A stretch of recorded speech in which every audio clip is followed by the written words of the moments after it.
Audible, no? Yes, you are audible. Yes.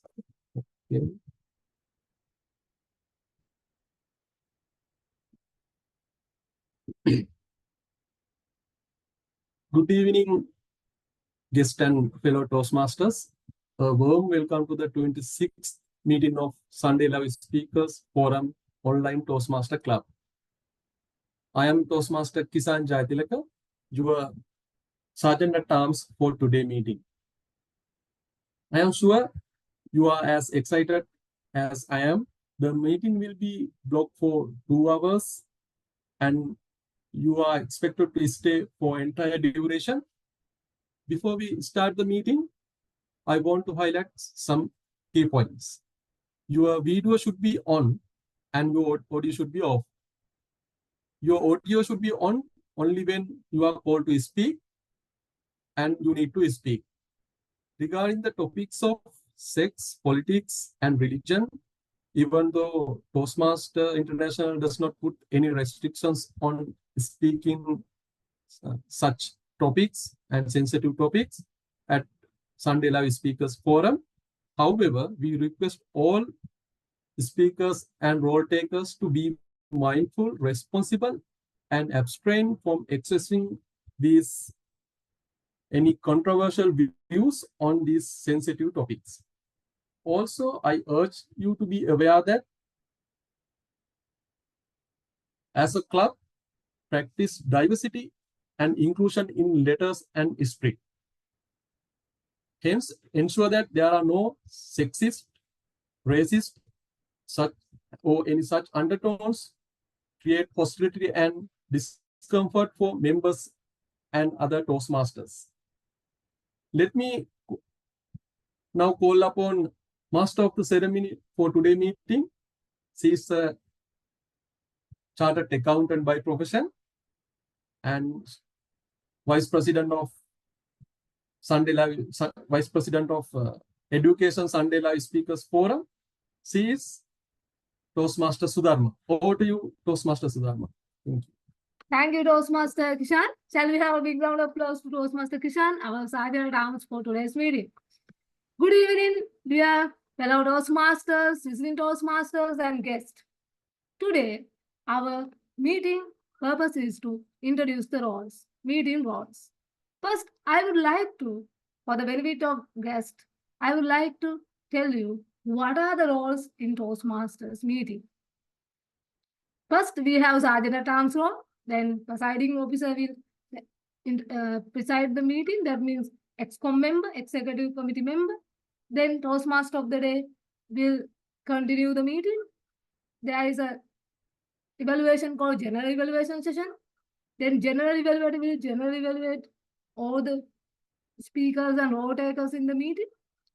He or she will have faculty, timer, account, and grammarian. That is the general evaluation team. Then we will have prepared speeches, table topics, and again evaluation. That is the meeting roles and procedures. Especially in Sri Lanka, we have round robin master role. That means RRM. Today, we are going to introduce you the roles and what are the benefits of that roles, how to perform that role very well. So I will welcome our first role taker today's meeting, Toastmaster of the day. Role will be explained by our area director, area H3, division H, district 82, and electric engineer by profession, Toastmaster Zara Marsu. Toastmaster Zara, over to you. Thank you very much, Toastmaster Dharma. I hope I'm audible. Yes. So just like the duty of the Toastmaster of today, the first thing that I did today was like, I took the agenda and I went through what are the changes, any changes that have been, and are there any role plays missing, and I went through the group chat. So that's just something I did. And also I updated Zoom. Now it's very important when we are conducting meetings online, always to stay updated with the tools that we are using. So I did that as well. So when it comes to Toastmaster of the day, how many of you have hosted an event at your workplace or maybe at a society in your village or at your school? How many have you hosted a meeting? Yes, Toastmaster Sadil has raised his hand, and I'm sure you might not remember, but every one of you at one point in your life have hosted a meeting. And when you host a meeting, the entire responsibility of that meeting falls upon you. So just like that, the Toastmaster of the day is the main character who is hosting that particular meeting. So everything that happens inside that meeting or before that meeting and after that meeting should be known to the Toastmaster of the day. Now we know the VP Education or Vice President Education will fix the speech slots and will prepare the agenda of the meeting. But most of the time, the agenda actually has to come under the responsibility of Toastmaster of the day. The Vice President Education fixes the speakers, the evaluators, and if any other special educational sessions for the meeting. But the Toastmaster of the day should make sure that the agenda is prepared and the agenda is like it doesn't have any changes. So if there are any changes, he or she should make aware the members or the participants of those changes. Now, before the meeting, we have maybe 1 week or maybe 2 weeks. So when the speech slots are prepared by the VP Education, Toastmaster of the day should ask from the VP Education about the speakers, the evaluators, and any role players, other role players, and prepare the agenda. And also, he or she should get in touch with the speakers and the evaluators and coordinate with them to make sure that the evaluators have got the evaluation sheets from the speakers as well as if there are any special changes. Maybe the speakers, they need to be introduced if that is required, if the introduction or the profiles are not available, Toastmaster of the day has to contact them and get the profile of the evaluators as well as the speaker. And then when it comes to an online setting, let's say now an online setting, this is a meeting room. This is our virtual meeting room. So the Toastmaster of the day has to prepare this meeting room. Now, how can we prepare a virtual meeting room? Starting from the virtual background. So the virtual background we are using today is actually prepared by Toastmaster Gihan, our president. But as you all know, when we conduct a meeting, there's a theme, and this theme is most of the time proposed by the Toastmaster of the day. So the Toastmaster of the day can prepare a nice virtual background and set the background for the theme for the meeting. Like it's the virtual arrangement of the meeting room. So even the virtual background comes on Toastmaster of the day. And if you have read, there's a very important resource in Toastmasters international website. It's called Toastmasters Wear Mini Hats. So one of the hats is the Toastmaster of the day and the other hat will be described later. Now, also, there are other role players in this meeting. Who are they? They are the general evaluator, the grammarian, the table topic master, and in Sri Lanka you have round robin master. So Toastmaster of the day has to get in touch with them and review with them what are their responsibilities, what is expected of them, and if there are any special requirements for them to arrange them as well. And remind the speakers, sometimes our speakers are very busy that they forget their schedule to speak on that particular day. The Toastmaster of the day has to call, at least send a message, if not possible to call, and talk with the speakers and remind them you are due for speaking and this is your speech and confirm whether that's correct. All right. So, and then the general evaluator. So get their profiles, get all the role players profiles and introduce them properly when the meeting is being conducted. Sometimes we plan, and sometimes our plans go smoothly, but sometimes our plans don't go smoothly. This is where the Toastmaster today has to bridge the gap. So suppose one speaker is unable to attend, and if the Toastmaster of the day can inform that to the education, there might be a possibility to assign another speaker into that slot. Then also there might be gaps like the speaker isn't available to come in that exact slot he or she is supposed to. The Toastmaster of the day can prepare and rearrange the agenda so that that speaker might be able to speak after a particular order. So the remarks, also the remarks. Now, when the meeting is conducted and when it is conducted according to a theme, when we are concluding one speech and going on to the next speech, there should be a smooth transition. So the Toastmaster of the day has to make sure to tell something about the speaker who spoke previously and then to smoothly transition to the next speech. So that is the way like you bridge the gap, make the smooth transmission and ensure that the members who are in the forum, the members, maybe the guests or prospects, they get a good experience about the meeting. So you have to be a good prepared speaker as well.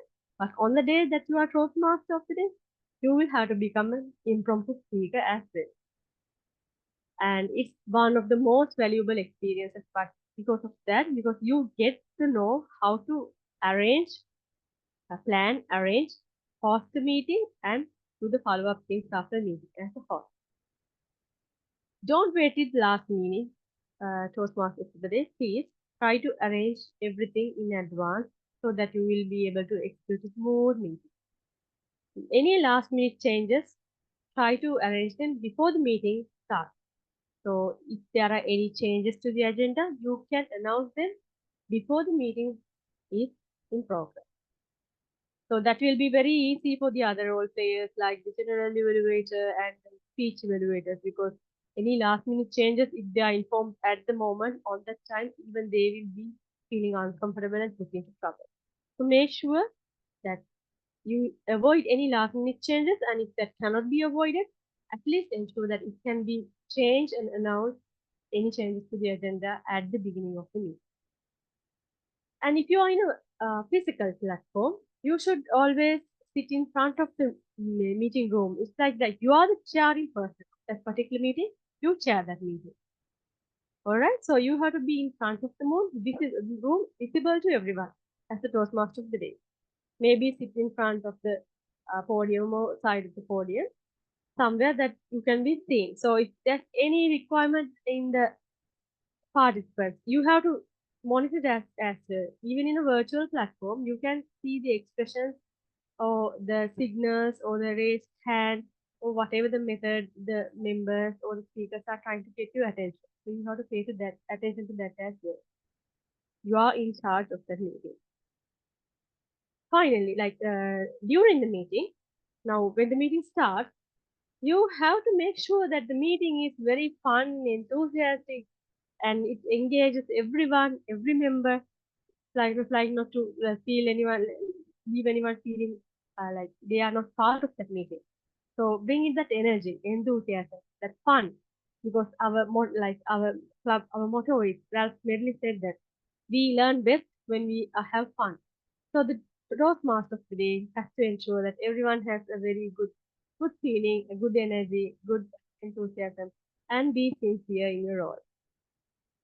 Starting the meeting on time and ending on time. That's very important. So that's one of the key principles in Toastmasters: respect time, others' time as well as yours. So try to start as much as on time and end on time. So according to that, you might have to make adjustments, like maybe drop two table topics, or you might have to remind the speakers or the evaluators like time is up, but you can do it very gently without making them feel hurt. So these are all the skills that you learn as a Toastmaster. And like make sure that the meeting goes according to the schedule, the agenda. And lead the applause. Always after speaker speaks and then evaluate, lead the applause. Invite everyone to give a big round of applause to everyone. That is the encouragement that is expected of the Toastmaster today. Introduction of the speakers. This is a very important part. So make sure to introduce the speaker in a very good way that even like they feel very confident and they come to speak or evaluate in a very happy way. And also introduce the general evaluator and other role players as well. Then when every speech or every evaluation is concluded, like I said, make a smooth transmission. Few remarks or key takeaway from that evaluation or speech that is expected of a Toastmaster. And in our case, the Toastmaster does not require the request the timer report. It's done by the general evaluator. But you have to be sure that everyone is ready, and if the timer requires to share the screen, either you can facilitate that or you can assign a special person like the Zoom master to facilitate that. So every role player can perform their role to their utmost perfection. And then also the vote. You are responsible to select the best speakers, best evaluators, and best role players. Be prepared for that. There are so many tools that you can prepare online, and you can get them ready so that you can enter the names and be prepared to publish the poll while the evaluations are going on step by step and present the award. So what you can do is you can prepare small tokens of appreciation. It can be just a simple ribbon, even like the same ribbon that you can share on the screen while presenting it to the particular speaker or evaluator. Also, now finally, when you end the meeting, you have to hand over it to the president. But before that, you can make some good closing remarks about the meeting experience, how it went, how how much you learn, how important it was to share the knowledge, thank and appreciate each and every speaker and evaluator, and then you can hand over the controls back to the president. Also, thanking the president for giving the opportunity to become the Toastmaster of the day. So this is a very important role, in fact, the most important role. Never underestimate the Toastmaster of the day. The more you do it, like if you do it continuously. Suppose, like, I understand you won't get to do the Toastmaster every meeting, but when you do it, each time, try to do it better than the last time you did. This is one of our core values, excellence. So when it comes to Toastmaster core value excellence, that means every day, every time that we do something, we try to do it better than the last time we did it. So you might do some mistakes in the first time you are doing your role, or maybe you just forget things. So you get the feedback from, maybe you can get the feedback from your president, and of course the general evaluator will give you a sound feedback during the meeting. Be humble enough to take that feedback positively and improve yourself by implementing those recommendations in your next Toastmaster of the Day role play. That is very important. And think you are serving the club on the day that you are the Toastmaster. It's a service. Of course, everything that we do here as a leader is service. But on the day that you are the Toastmaster, you are serving your members, your club, your guests to learn in the best way, in the positive and that encouraging environment. So remember, on that day, you are the master of the ceremony, you are the host, and you are doing a great service to the club. Keep that sincere thought in your mind. And finally, like I said, there are excuses. You can give excuses, many excuses like I did not have time, and I could not get the teachers from the speakers. But as always, I think most of us, like Sudharma and most of us know, we also manage our time, but we can somehow squeeze in some time at the end of the day at least. So if it's impossible to make a call, send a message, a voice note, because the voice note is much more personal than just sending a text message. I believe that. So when it comes to a position where it's difficult for you to type, or you feel like when you type that text message, it might feel in a different way to the receiver, try to always send a voice message and keep up the communication with the speakers who are coming to your meeting. It's like, someone is coming to your office or your home and you are prepared to serve them. So these are the main things that I want to tell to you, for anyone who is going to do the Toastmaster of the Day in the future, or anyone who has done and needs some review or refreshment of knowledge. So I think I have completed all the requirements for the role of the Toastmaster of the Day. And Toastmaster Sudharma, I am handing over the controls back to you. Thank you for the opportunity. Thank you, Toastmaster Zara. Shall we have a big round of applause to our Toastmaster Zara Mansuk for explaining that role in detail? And what is the message? Try to become your best version in anything. That means Toastmaster of the Day. And thank you for reminding the core value of excellence. Yeah, it is needed, very much needed. Thank you, Toastmaster. Then, my dear Toastmasters and visiting Toastmasters, there are big 3 roles in Toastmasters meeting. What are they? Can anyone tell? 3 big roles. In Sri Lanka, 4 big roles. Normal meeting, 3 big roles. What are they? Toastmaster, can you tell me?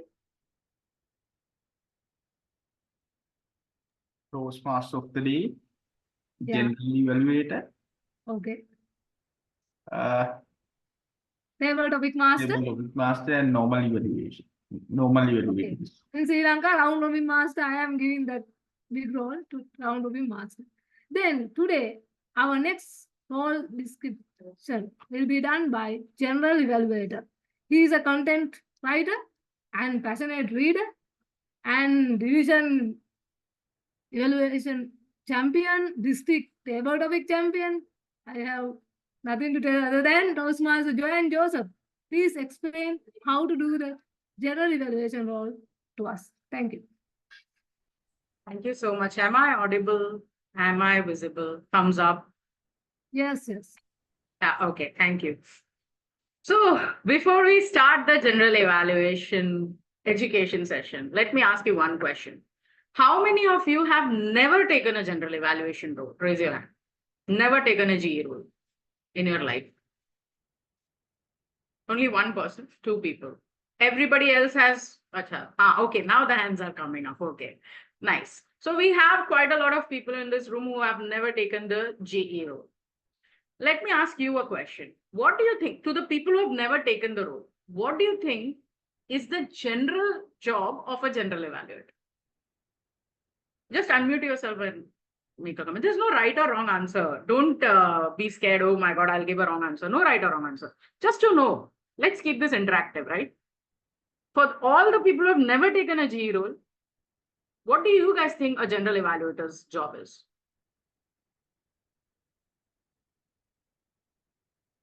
Kalpa, I think I can see you thinking, so maybe you can give a comment on that.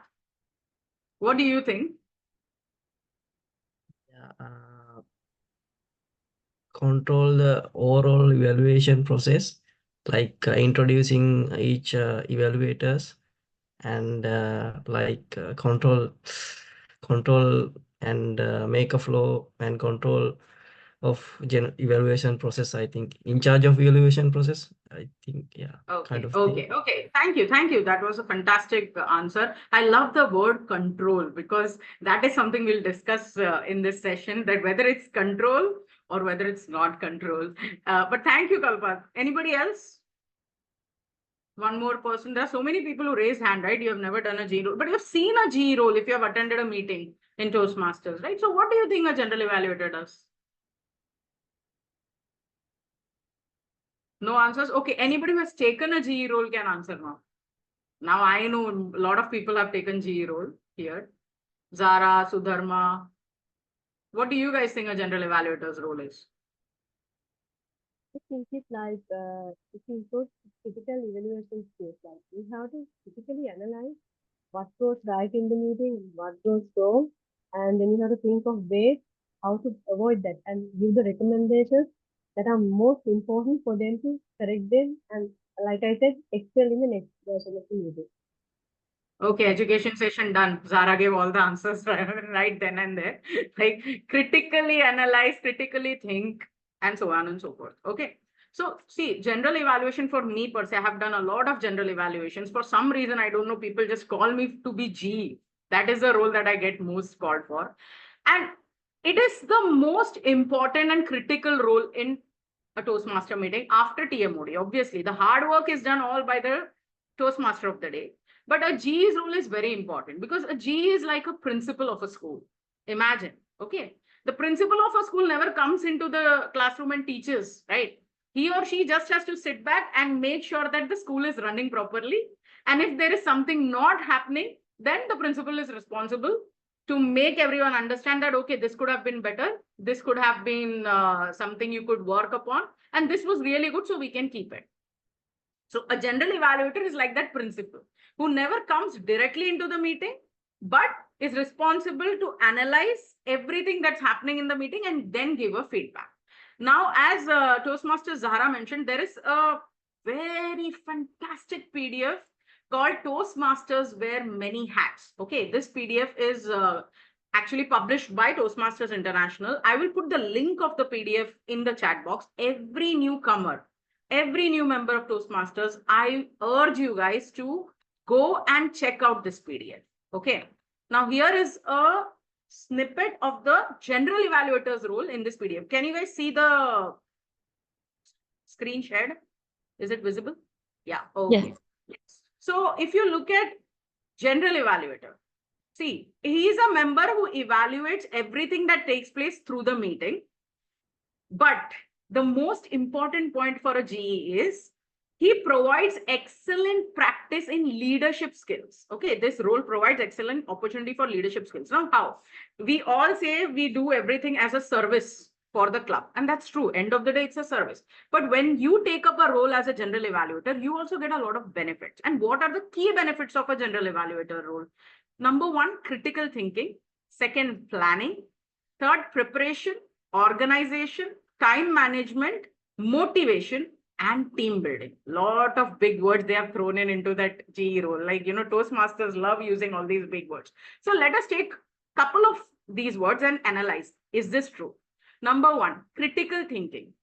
Why would a general evaluator role need critical thinking? See, as a GE, when I sit in a meeting, okay, I'm writing down notes. I'm making notes. This is working. This is not working. Sa did a fantastic job. Oh, the PO did a fantastic job. Oh, Timor could have done better. Okay. But my job is not to just come and say, Timor, you could have done better. Sa, you did a fantastic job. My job is to say, Timor, what and how you could have done it better. Do you understand the difference? I'll give you an example. Recently, in a club meeting, I was the general evaluator and I could not finish the general evaluation session in time. And this had happened multiple times in that club, that I was not able to complete the GE session in the given time in the agenda. And I was thinking, what is happening? Like, where am I making a mistake that I'm not able to complete the GE session? This doesn't normally happen with me. So when the TTE, the table topic session was happening, you won't believe, I went back and checked almost 4 to 5 agendas, past agendas of that club meeting. And I started calculating the time in the agenda. And I realized that, okay, there is a problem in the agenda that where there are only 3 evaluators, the agenda gives 30 minutes to the general evaluation session. And on the day when there were 5 evaluations, I had only 20 minutes. So naturally, the evaluation time was not even, the given time and agenda was not even enough to complete basic evaluation, let alone give a GE comment, right? So then I actually sat down and made notes, made the calculations. And then the only feedback I gave to the club was, please check your agenda when you're making it, right? It's a very natural thing. I am a VP education of my club. I know we all copy paste the agenda quickly. We don't think too much. But sometimes when there are more evaluations than speeches, and it can happen when your TT is a project or something else is a project, right? And you don't give enough time in that agenda, the agenda goes for a toss. Now, this is a feedback I gave to the club. I hope the club will, work on the feedback. I'm sure they will. But the key here is this helped me to critically think about something that was not even happening in the meeting. So as a GE, I was sitting there and thinking, okay, what is going wrong here? This is a skill that you won't get in any other role unless you're a GE.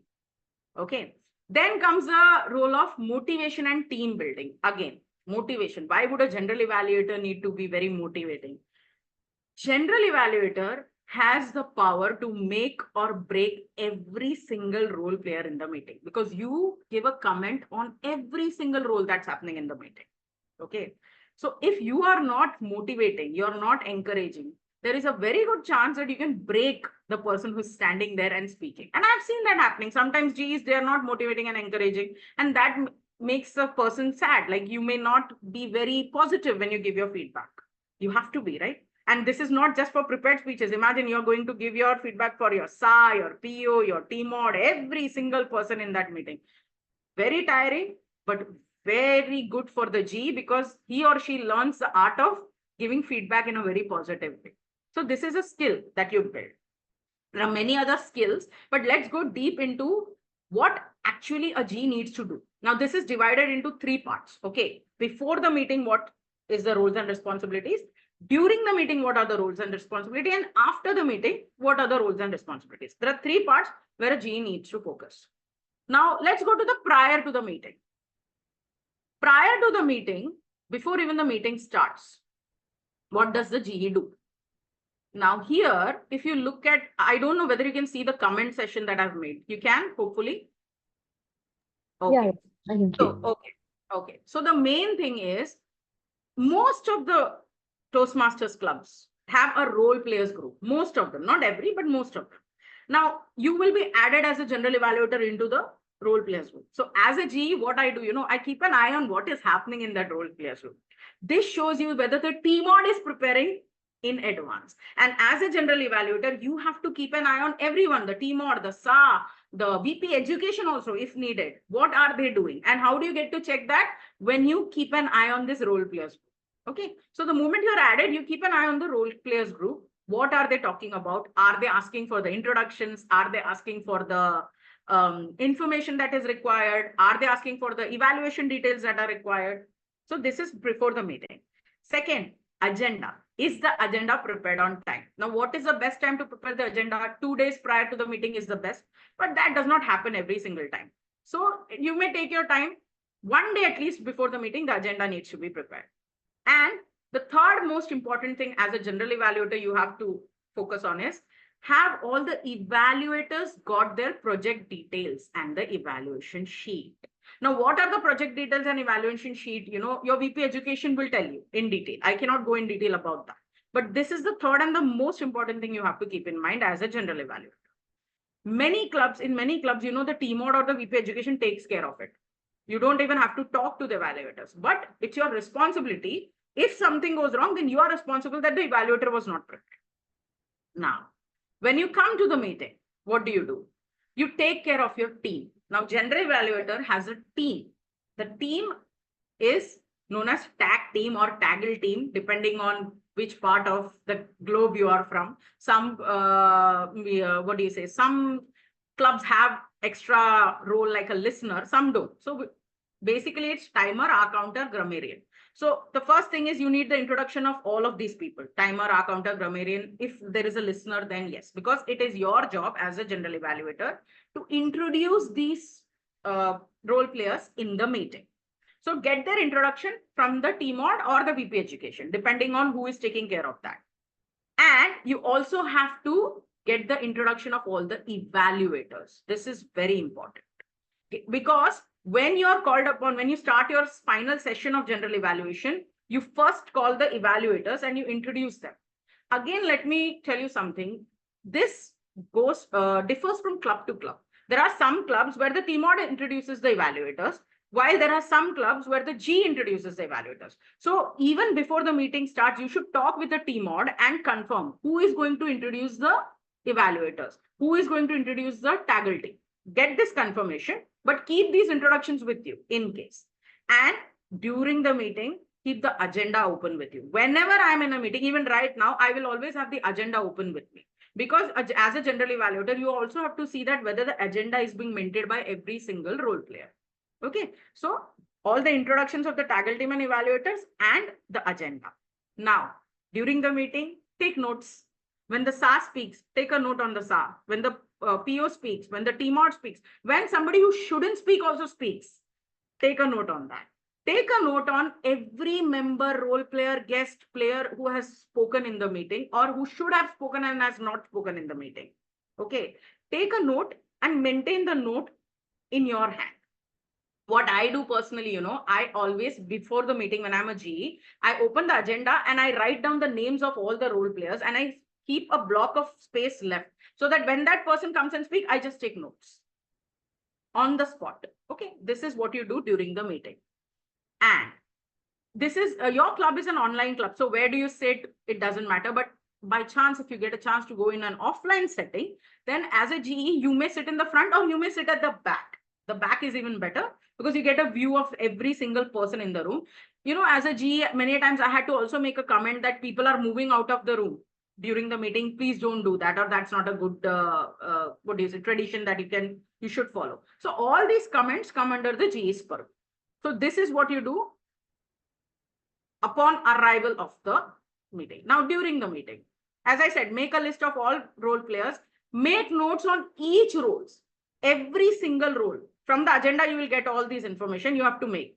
And last, positive and encouraging evaluation. In short, I'll tell you, you give a feedback to all these roles. Okay. How do you give the feedback? Positive, encouraging. Don't just tell them you should do better. Tell them what and how they could have done better. And always tell them what they did great. Start with a positive note, end with how you can do better. Just don't say do better, do better. This is one big flaw of evaluators in general. I have also done that many times. So always remember how can you do things better? If you don't have a how, then you don't have a right to say that change it. Go and figure out, do your research, figure out how this could have been done better, then make a comment on it. Okay, so that's the basics for general evaluation.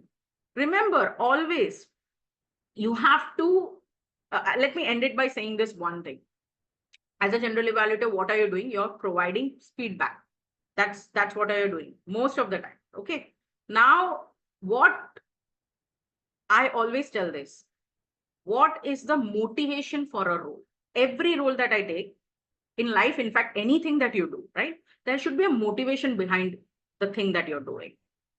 When you take a team or role, what is the motivation? The motivation is to be the best host and provide the best meeting experience to every single person in that meeting. Okay, that is the motivation.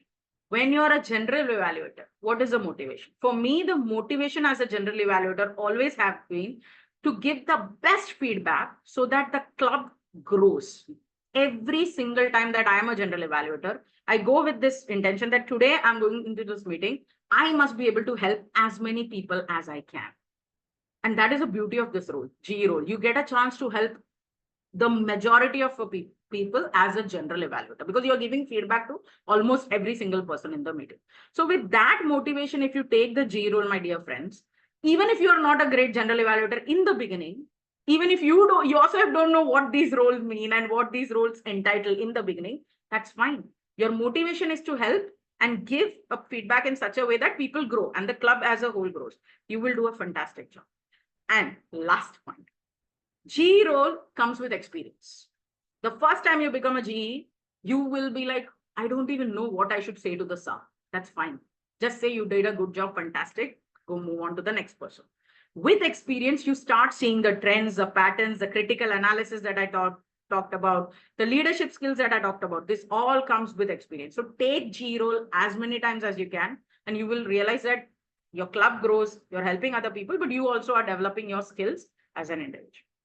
That's my time. In fact, I think I went over a little bit, but if you have any questions for the general evaluator's role, please let me know.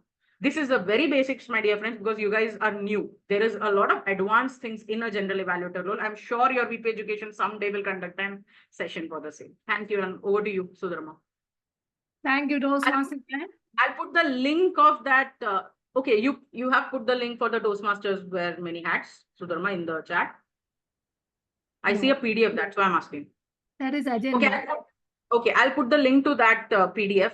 It is the most important PDF. Everybody should go through that Toastmaster wears many hats. So in that PDF, there is a description of what you have to do in every single role. Okay, so when you're going into a meeting, you don't know what role means, just look up, go open the PDF, check what that role has, entitled responsibilities, job title, whatever, and then go. I'll put the link. Sorry, go ahead, Sudharma. Thank you, Toastmaster Joanne. Yes, we should do the role more and more and get the experience. But that was I also experienced. I have done only 3 times. I also want to attend as much as possible. Now, our next role, third big role. Today, Toastmaster Lakshmi Sujata is going to explain the table topic master role. Toastmaster Lakshmi Sujata is a behavioral and leadership trainer. And she found his purpose to live, Ikigai, from Akshay Patra Foundations. Toastmaster Lakshmi Sujata, over to you. Thank you so much, Toastmaster Sudharma, and a very good evening to all the new Toastmasters and also the existing Toastmasters and guests who are present here today. Before I go ahead with my role and what this role means, quickly, can someone other than the GE and the T-Mod tell me 2 things that a T-Mod has to do from what Toastmaster Zara has explained? Or at least one thing that you will have to do as a T-Mod. Anyone can unmute and answer. Okay, let me call upon Toastmaster Sitira. Introducing the table topic masters. Okay, And, wonderful. Yeah. Okay, thank you so much. Now, can I call upon Toastmaster Supul? Can you help, can you just try to think about at least one thing that the general evaluator told as part of the general evaluator? Toastmaster Supul? Hello. Hello, yeah, I can hear you. Yeah, can you ask again the question? So just before I came up on stage, I think our general evaluator, Toastmaster Joanne, briefed us about what has to be done as a general evaluator. She gave us a good list of points. So if you could just tell us one thing. Yeah, general evaluator, like a principal, he should monitor every incident in the club and in the meeting. Okay. Okay, and he should time planning, motivation, and team building, and these things he should do. Wonderful. So what I did just now, I played a mini role of a table topic master, right?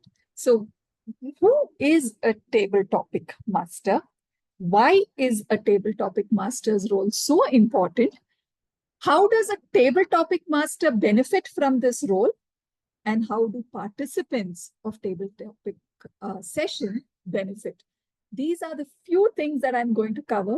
I know there are a lot of things, but let me keep it simple for your benefit. Question number 1. What is a table topic session? Anyone? Any one of the experienced Toastmasters would like to answer that? Let me check with the Toastmaster Chanuka. Yeah, table topic is time frame given for 2 minutes. Most of the time, topic which we don't know sometime, what will come to us. Accordingly, due to that particular time, we have to relations with the particular, our knowledge, what we have, and the experience. We can express the particular frame that will give the some conclusive answer to the table topic. Absolutely right. Thank you so much, Toastmaster Chandana, for that. So for the benefit of the new Toastmasters, let me repeat that once again. Table topic is that session of the Toastmaster meeting where you have a table topic master who would be asking questions to the participants. Now, these questions can be in form of a phrase. It can be in the form of a sentence, whatever it is. The idea is for us to hear the opinion about the participant, what the participant thinks about that topic. And for that, you are given 1 minute to about 2.5 minutes. So how that goes is 1 minute, you will see the green card. 1.5 minutes, you will see the yellow card. 2 minutes, you will see the red card. And 2.5 minutes is your actual timeline. So that red light would continue to stay there. You will not know when to stop. Okay, so I'll come to that part again. So in this table topic, what happens is when I suddenly give you a topic to speak and you have no clue what the topic is, you are exercising your brain. You're thinking, okay, what should I talk? How should I talk? And what is the message that I want to give to my audience? These are the three things that the table topic master is helping the participant do with that topic, right? Now, if this is what the table topic master is helping the participant, that is, he's helping the participant to to improve the critical thinking. Second, to be able to structure what they want to say.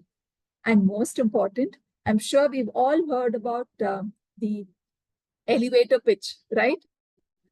You're on an elevator and you suddenly meet your boss and your boss asks you, hey, what's up? How's life? What's happening? So it is helping you to be prepared. It is basically, in a very simple word, an exercise for your brain. As simple as that. Just like how you have exercise for the body, this is an exercise for the brain that is going to help you with your impromptu talking wherever you are. Whether it is in a sales pitch, whether it is at an interview, whether it is you meeting your boss, or as simple as whether it is you giving a reason at home for why you're late. It could be as simple as that, right? Now, what is your benefit of being a table topic master, right? How will, suppose I am going to play the role of a table topic master. Let me first tell you what is in it for you. First and foremost, it helps improve your listening skills. So what is listening skills? Listening is not just about hearing to respond. However, to understand the underlying meaning of what is being told to you. With this in mind, when you ask a question or when you give a topic to the listener, what you're doing is you are listening to what the person is talking. You are also listening to what he's not talking, right? So that way you're improving your listening skills. That is one thing. The second thing, what is in it for you as a table topic master? Now, when you are preparing questions, it is important that you yourself are prepared for these questions as well. So you are doing some research. So when you do some research, you are preparing yourself and your mind on, okay, if this is my topic, how should the answer be? Or how will I answer it? So indirectly, you are also improving your impromptu speaking skills. The third thing as a table topic master is you are going to improve on your empathy or empathetic skills. How is that possible? I'm sure that is a question that you all have. For example, when you're calling upon a speaker, and as I said, the minimum duration a person has to speak is 1 minute. Now you give them a topic and you realize that the person is not able to speak beyond 30 seconds. What would you do? You will not say, okay, thanks. Great, right? You will have to slowly nudge that person to speak a little more, to give them a small direction in which they can speak, okay, which would help them speak more. So that is another way where you are improving your empathetic, or you're trying to be more empathetic. Fourth, and the most important thing, what is in it for me if I become a table topic master? I can improve my creativity. How? By framing not so common questions. See, generally we hear questions like, life is what you want to make out of it. Or when life gives you lemons, you make lemonade.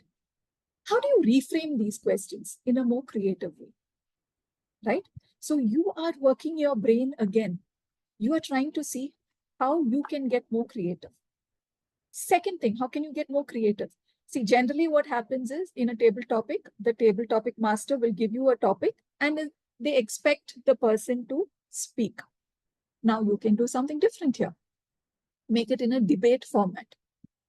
Or tell them very clearly that in this table topic, they have to use descriptive language while they are while they are speaking the topic. Or another thing that you can probably do is spin the wheel. So the person can spin the wheel to get a topic of their choice.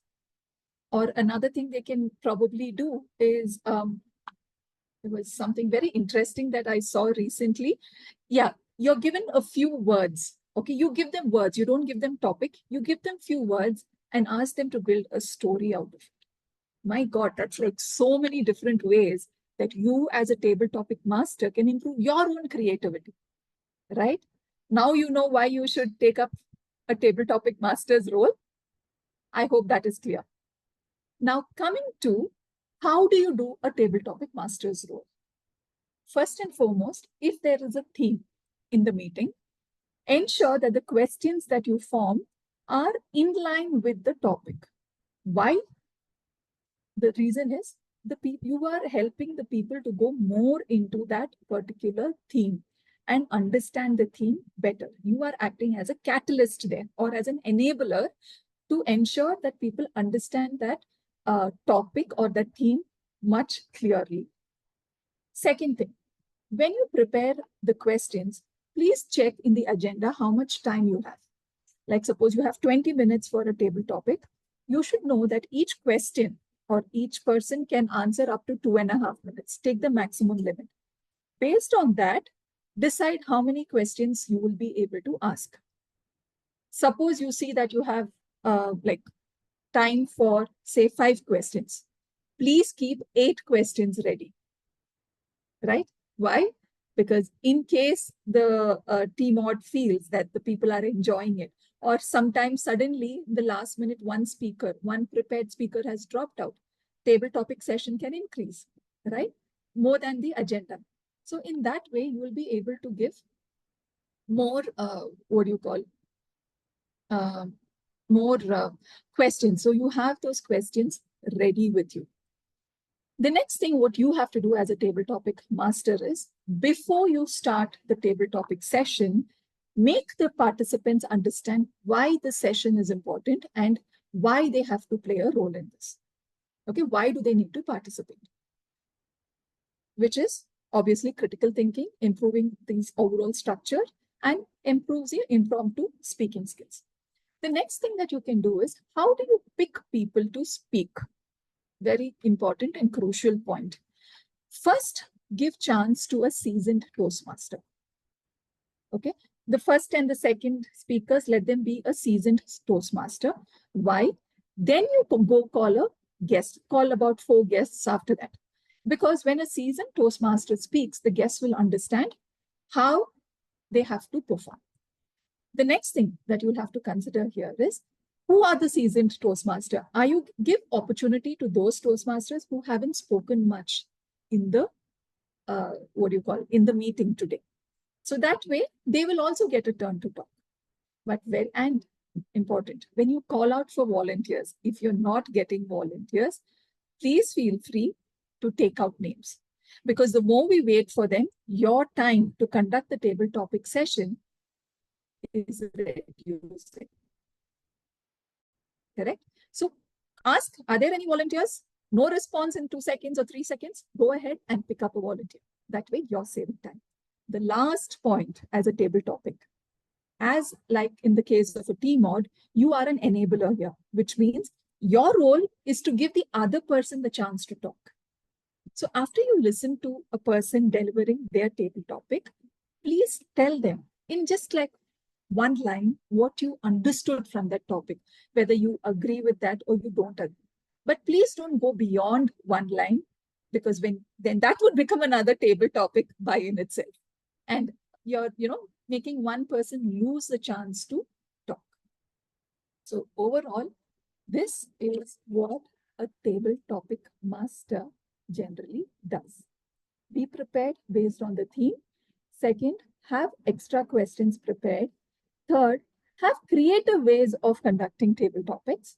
Fourth, have different levels of questions. Like for the experienced Toastmasters, you can have a tough question, but for not so experienced or for the new guest, give them an easy and a simple topic. And most important, remember, table topic is about the other person and not about the table topic master as such. Okay, and please showcase your empathy towards the speakers, because most of them might be new speakers. So give them that little nudge, give them a happy nod, a smile, or speak a word that would help them go forward beyond the 30 seconds. With this, I hope and I wish that we get to see many more table topic masters coming up and taking up this role, because this is one of the most fun sessions in the in a Toastmasters meeting. All the best to all the members, and over to you, Toastmaster Sudharma. Thank you, Toastmaster. Lakshmi Sujata, shall we have a big round of applause? Yes. In table topic session, the speaker is most important person. We should have empathy. I got the message. Thank you. Now let's move to our another important role. Today, our next role will be done by Toastmaster Sadil Jayadevika. Toastmaster Sadil is an undergraduate from University of Moratuwa, engineering student, and he is the Sergeant at Arms of Nigambu's Toastmasters Club. And not only that, he contested table topic in division also. Toastmaster Sadil Jayadevika, over to you. Thank you, MC Toastmaster Sudharma. Let me share my screen.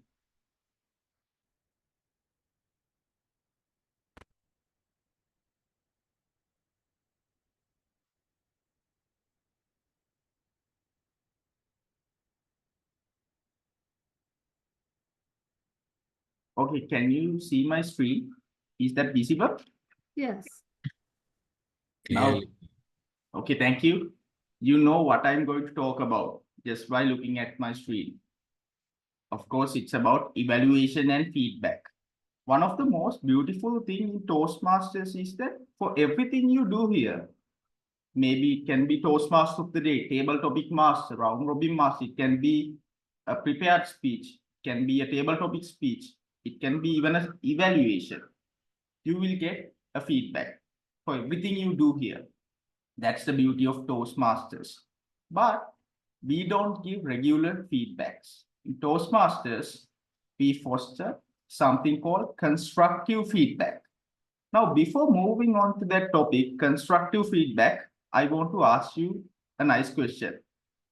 Can you please raise your hand if you have ever heard about MasterChef?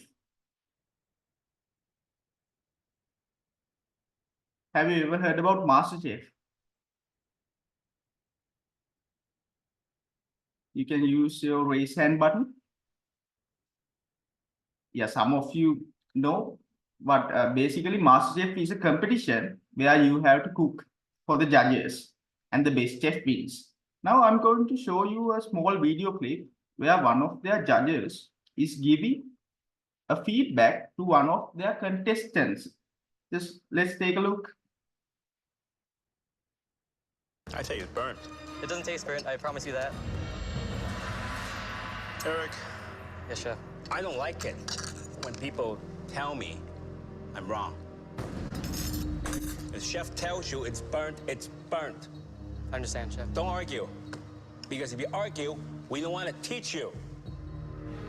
Be humble. Learn. You're smart, correct? Yes. Yes, I'm smart. But if I'm going to give you a yes, I need to see more. Can you give me more? 100%, chef. Okay. Just take a look at his face. Do you think that he's happy? Do you think that he's happy? The utter truth is, he's not. Just take a look at his face. He's not happy. He's disappointed. He's puzzled. And he's anxious. And in the other hand, he's very scared of his evaluation.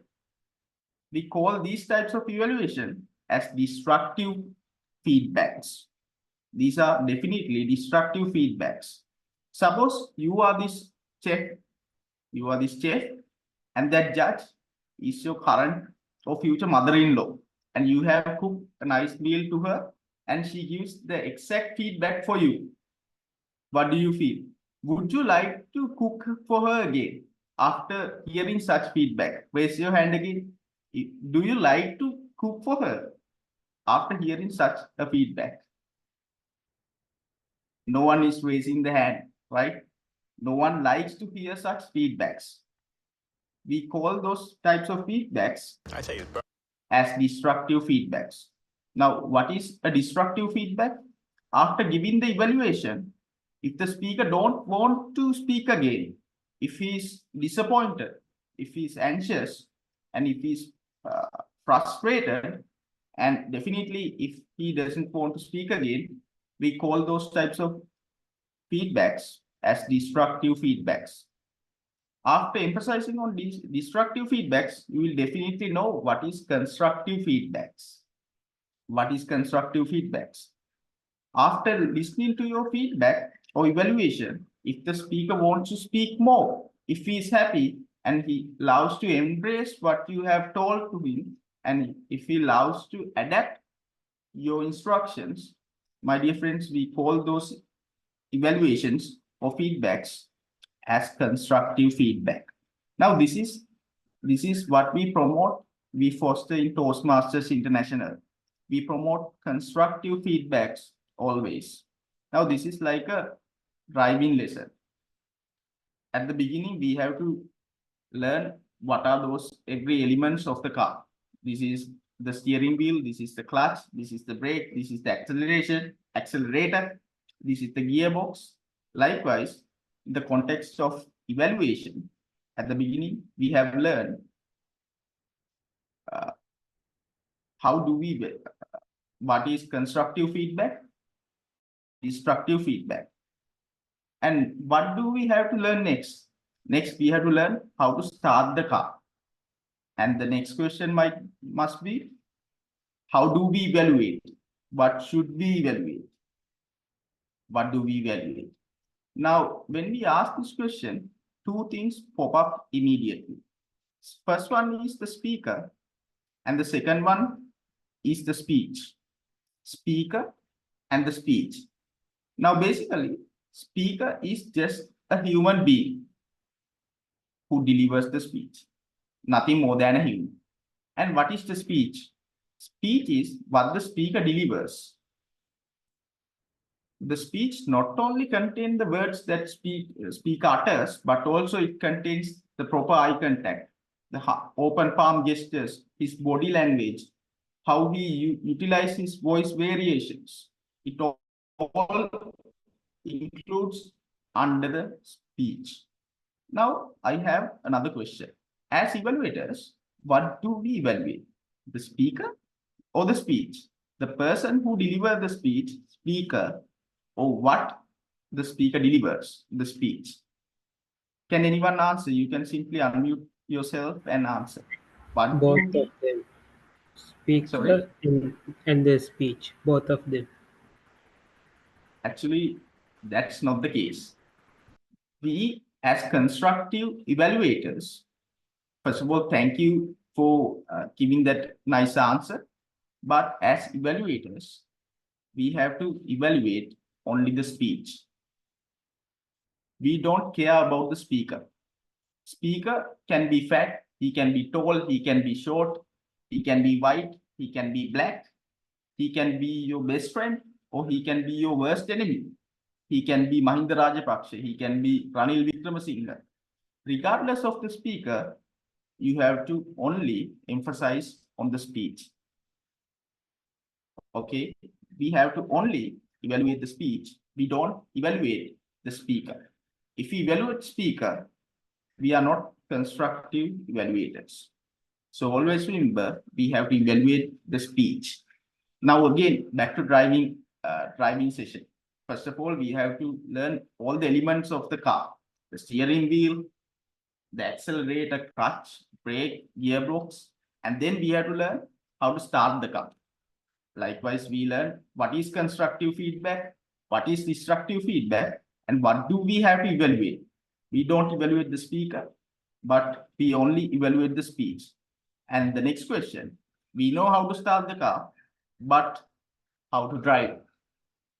In this context, okay, we have to evaluate the speech.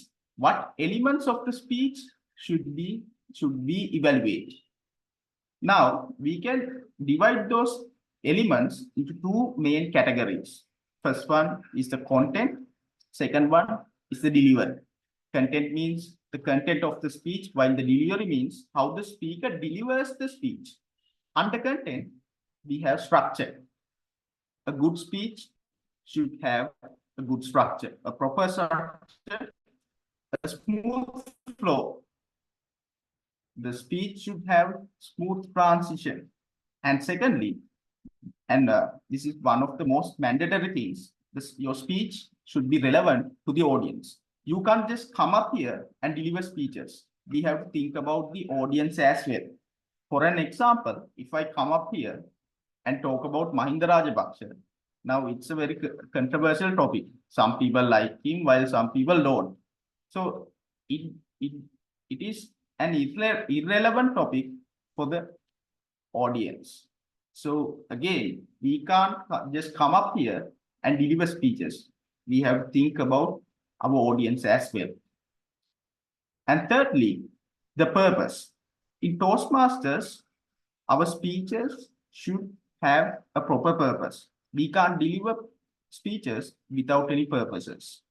And finally, our speeches should have a rich language.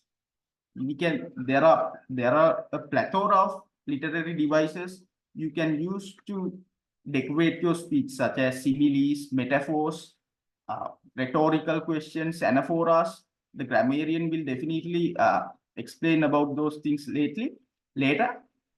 And you can use all of these utensils under content to make your speech much more better. And when it comes to delivery, the speech should have a good stage utilization.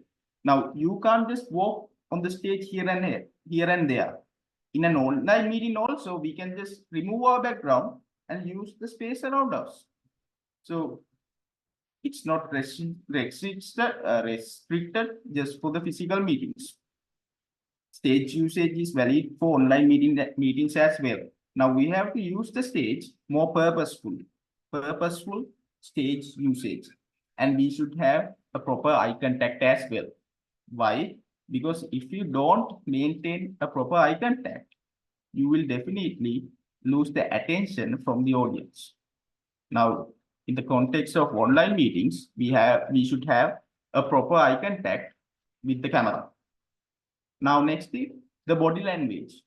How you use your hand gestures, how you move across the stage, your posture, everything comes under the body language.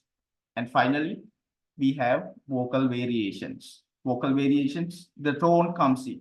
You can speak in a happy tone, or a sad tone, or a surprised tone.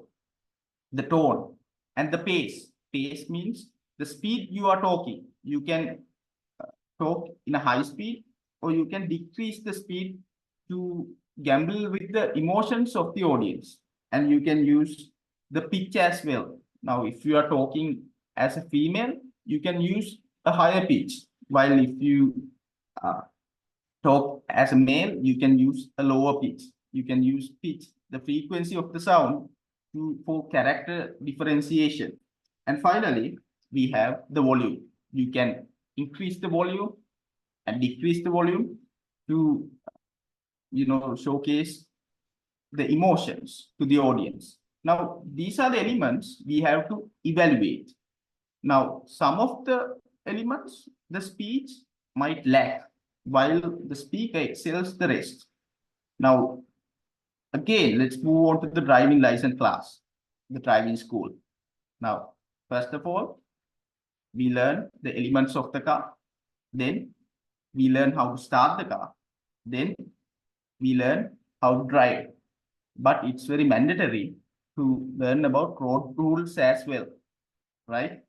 Now, in the beginning, we learned what is constructive feedback, what is destructive feedback, and it is good to have constructive feedback. Next up, what did we learn? We have to evaluate only the speech, and under the speech, we have to evaluate these elements. And what are the road rules? Now we have to learn a way to evaluate, a method to evaluate. Now, even though I have mentioned methods, I'm going to emphasize only one method. It's the sandwich method.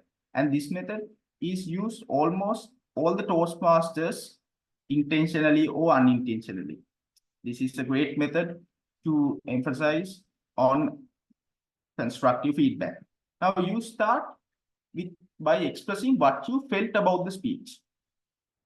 You heard a speech and you start your evaluation just by emphasizing or expressing what you felt about that speech. Then you move on to the asset points. That means the points the speaker has excelled. Now it can be some of these points, okay? Then we move on to the points of improvements. The points the speaker has lacked in his speech. Remember, we don't evaluate the speaker, we just evaluate the speech. Now, it also can be some points from these, okay? Finally, we go to the summary. And the question is, why do we need a summary? Okay, all we have to give is the asset points and points of improvements. Why do we need a summary? On one hand, we have to remind the speaker what we have said in our evaluation. And on the other hand, when we start our evaluation, just assume that the speaker's mindset is in here. Okay. Now, when we express what we felt about the speech and asset points, it will definitely go up because we as human beings like to get praised. But when we move on to the points of improvement, the mindset will definitely go a little bit down because we are human beings. Now, again, we have to take it back up. And that's where summary stands for.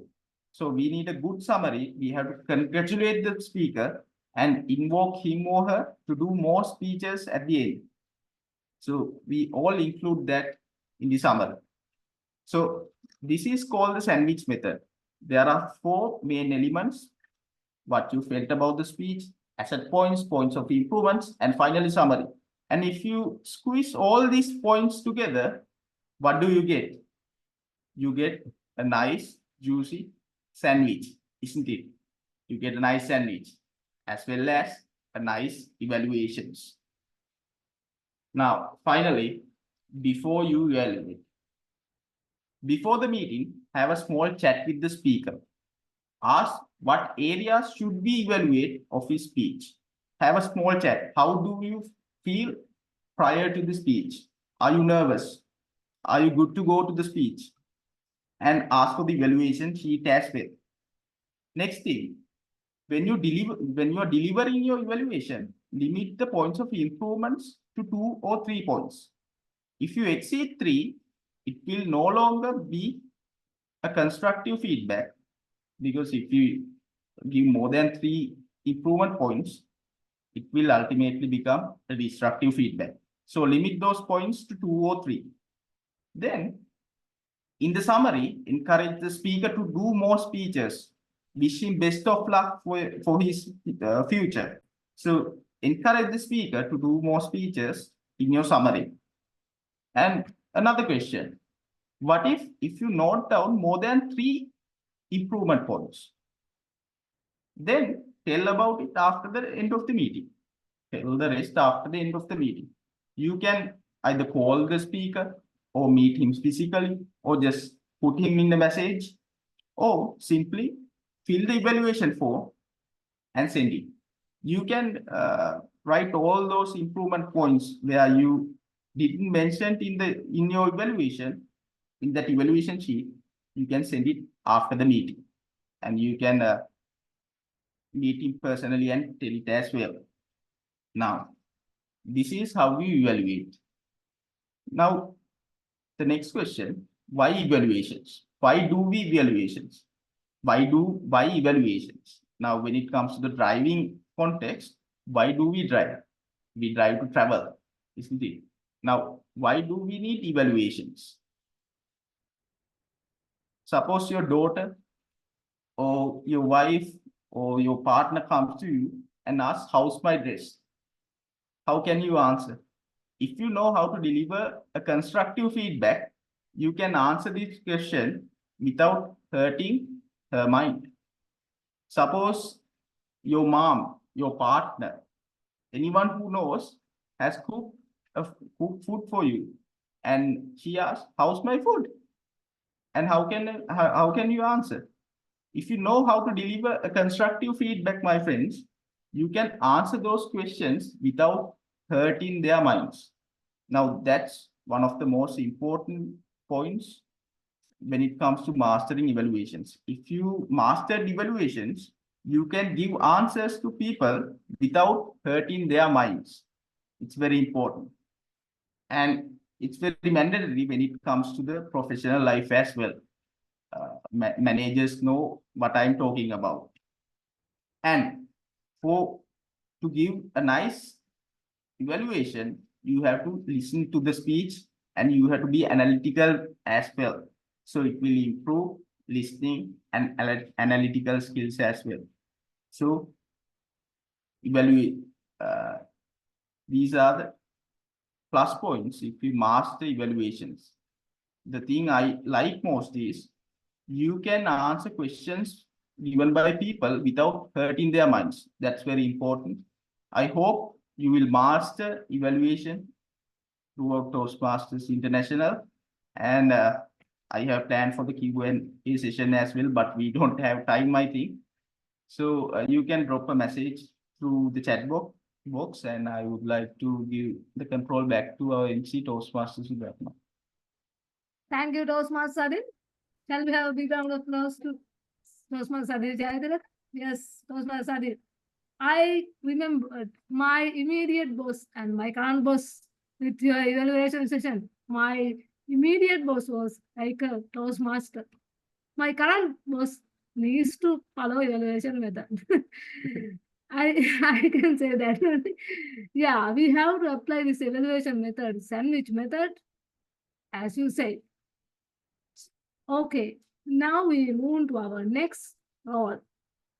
Fourth role in Sri Lanka, round robin master. It is not in other country as per my knowledge, and we will get to know that role from our Toastmaster Atia.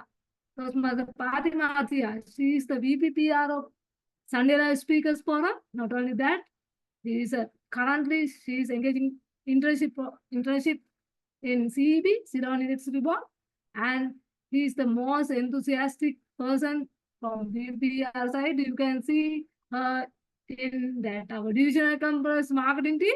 Not only that, she was the MC in our different divisional conference OTP also. Toastmaster Atia, over to you.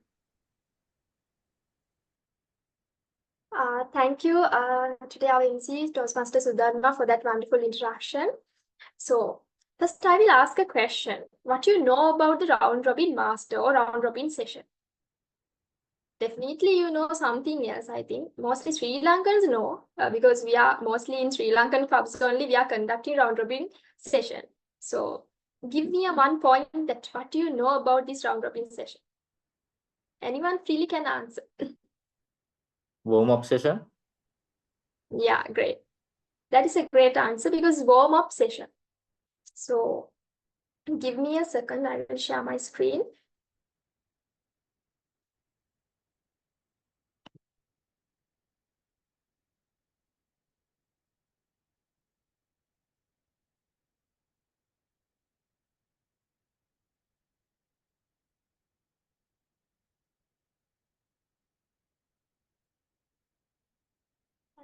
Can you see my screen? Yes. In round robin session, it is, you know that it is very unique for Sri Lankans. So why we are conducting this round robin session? What is our purpose to conduct this round robin session? Because we normally know in Sri Lanka, not only Sri Lanka, most of our mother language is not English. So our mother tongue is not English because we talk Sinhala or Tamil as our mother tongue. So when we got to speak in English, sometimes it will become a little bit nervous. Otherwise, butterflies are going here and there in our stomach, and likewise, because it is it's not our mother tongue. So we are conducting this round robin session in a meeting to warm up yourselves and to give the chance to everyone in the meeting to speak something else. because in this session, we give everyone to speak in the meeting. Because in prepared speech, there are only 3 or 4 Toastmasters can do the speeches. And in table topic session, all are not voluntarily taking this chance. But in round robin session, club members, then guests, then visiting Toastmasters, everyone who are in the meeting, they can take this opportunity. So what is the duty of this round robin master? So normally, we are conducting team meetings. So educational meeting, we are conducting team meetings, Vesak team meeting, Aurudu team meeting. So round robin master can do this session according to the theme. And other thing, he or she will introduce the speaking order. Then who is the first round robin master will start to speak. Then who is next need to speak. Then next who will speak. Then he will name the speaking order. And other thing, he will introduce what is the objectives and rules in this session. So now we will move to the rules of this round robin session. So the most important thing is everyone will get 20 seconds to speak. Only 20 seconds. And other thing is when first round robin master will start to speak, and next speaker will have to start with the word uttered by the previous speaker.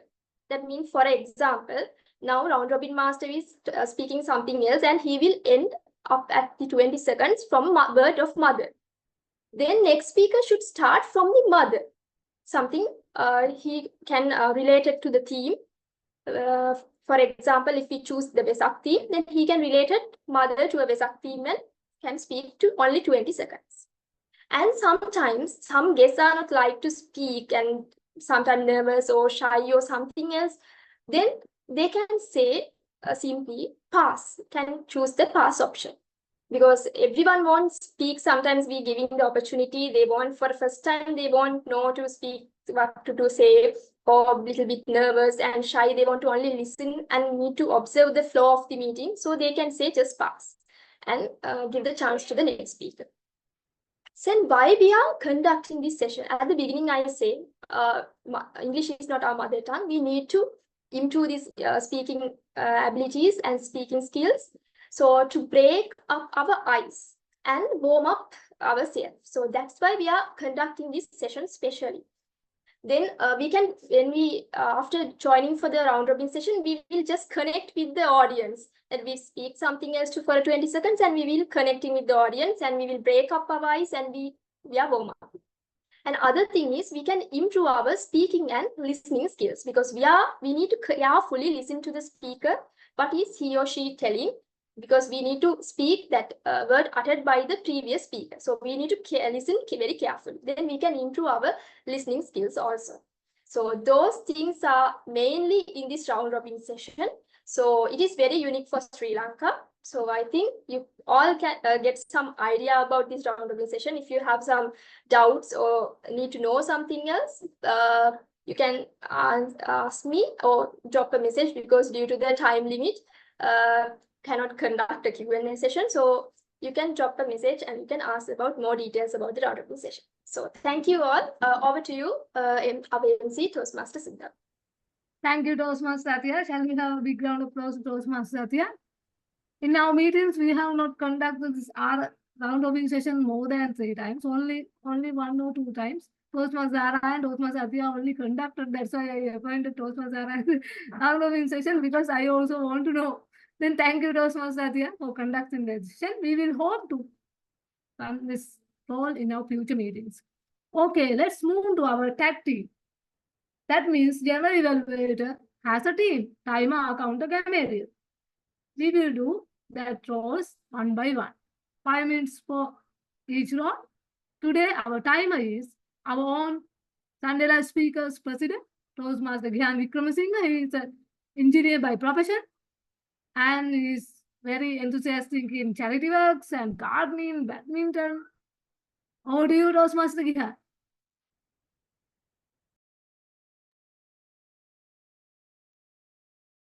Thank you, MC Toastmaster Dharma. As the timer, in a Toastmaster meeting, the timer role is very crucial for ensuring that the meeting runs smoothly and efficiently. One of the skill Toastmasters practice is expressing a thought within a specific time. That's why this timer role is including our meeting. Timer's main responsibility is to monitor and manage the time allocated for each segment in the meeting, including speeches, evaluations, table topics, and other agenda items. What are the specific requirements, responsibilities of the timer role? Prior to the meeting start, maybe day before the meeting, 1 day before the meeting, timer needs to take the agenda of the meeting. Then he needs to go through the agenda. What are the speeches and what are the projects in this agenda? Then accordingly, the timer can prepare the report.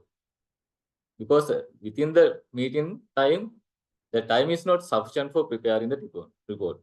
And the other thing is, the timer needs to collect timer cards. Since we are in online platform, normally we are showing color cards, changing the virtual background. So there are some clubs using that default timer cards in Toastmasters International. But there are some clubs, they have specific timer cards. So before the meeting, timer needs to collect that timer cards or need to take confirmation. They are using different color cards or default color cards. Then during the meeting, the timer keeps track of the time for each speakers, presentations and including prepared speeches, table topic speeches, and evaluation. Timer uses timing devices such as stopwatches to accurately measure the time. Then signal alert. Timer provides visual signals. As I mentioned earlier, in online platform, changing the color cards. I will show how to do that. Normally, default background for the timer will be blue color. Then when showing the green card, the background will appear like this. Then yellow card background appear like this, and red card background appear like this.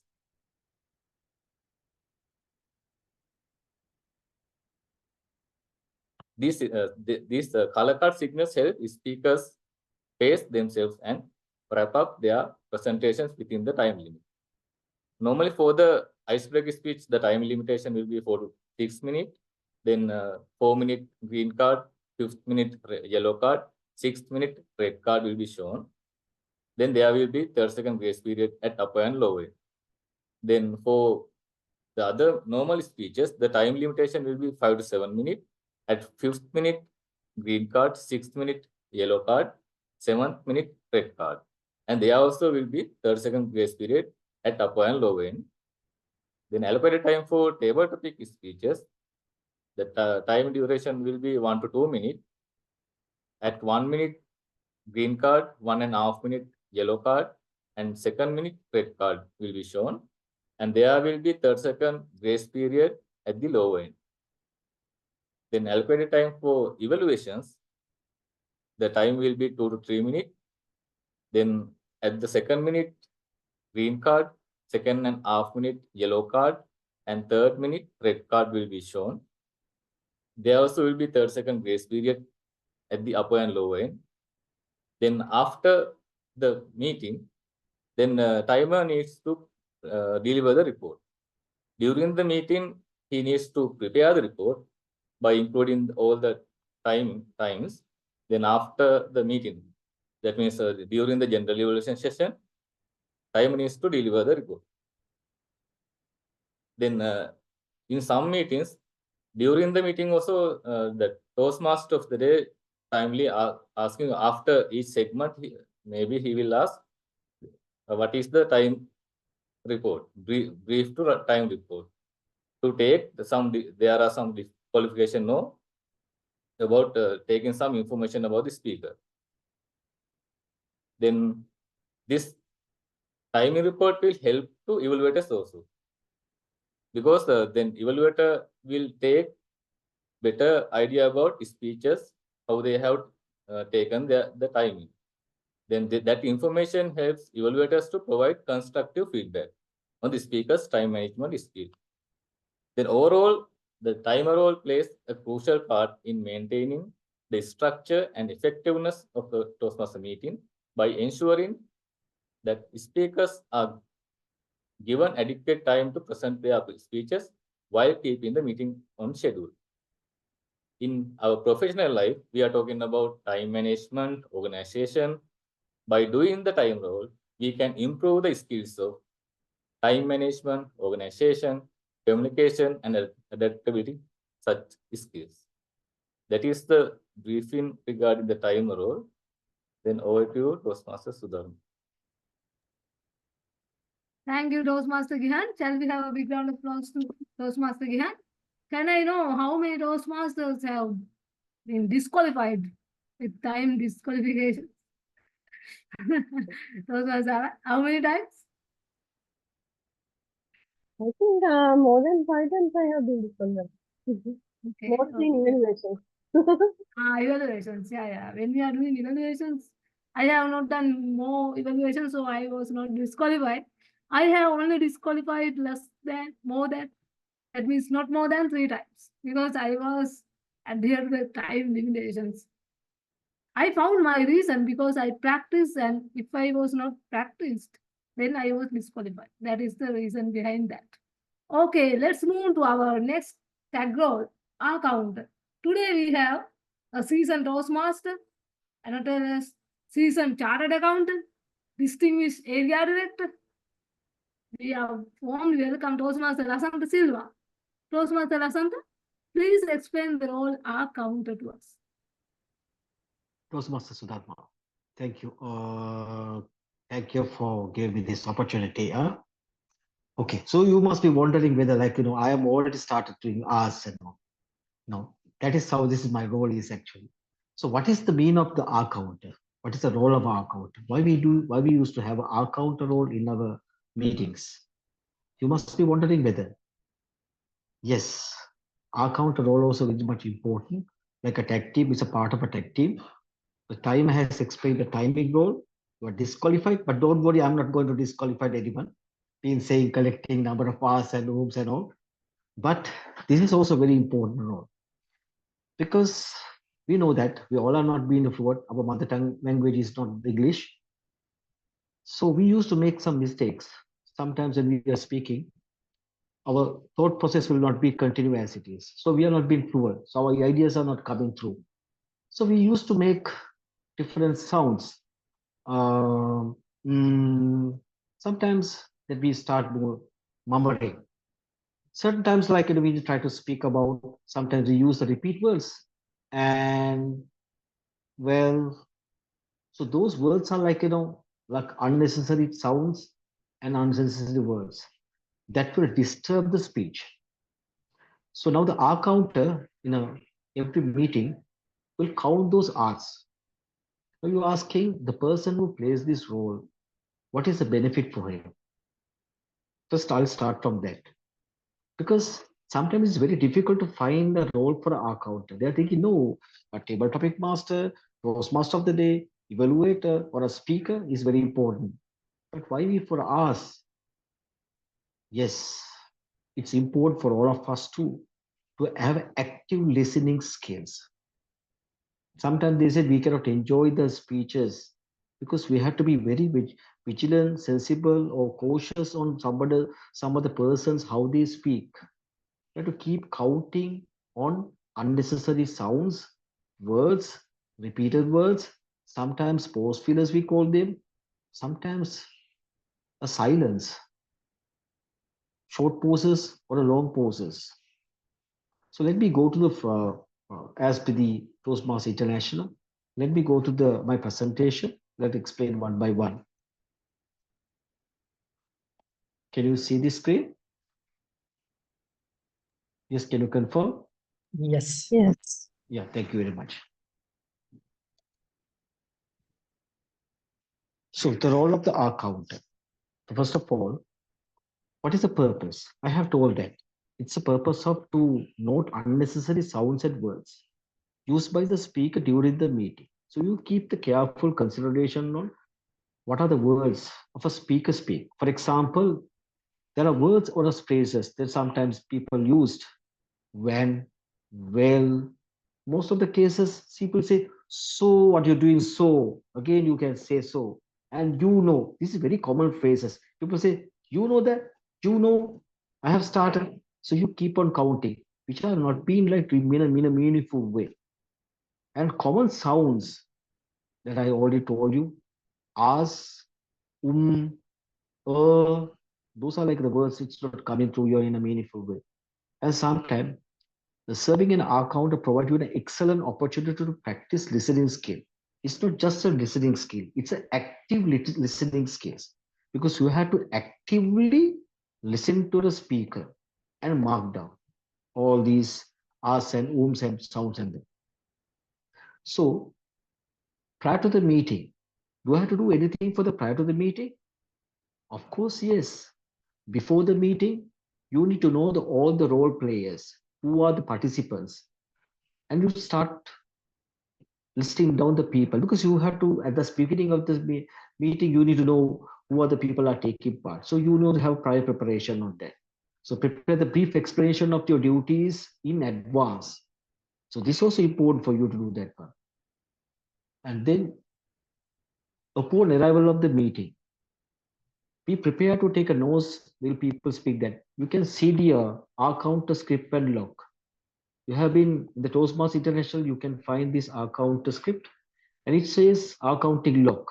You can put the name downs, you can put the unnecessary sounds, unnecessary words, repeated words, or maybe pause fillers. It could be a short pauses, it could be long pauses. Short pauses are very short pauses that is not the meaningful pauses, but it is unnecessarily pauses.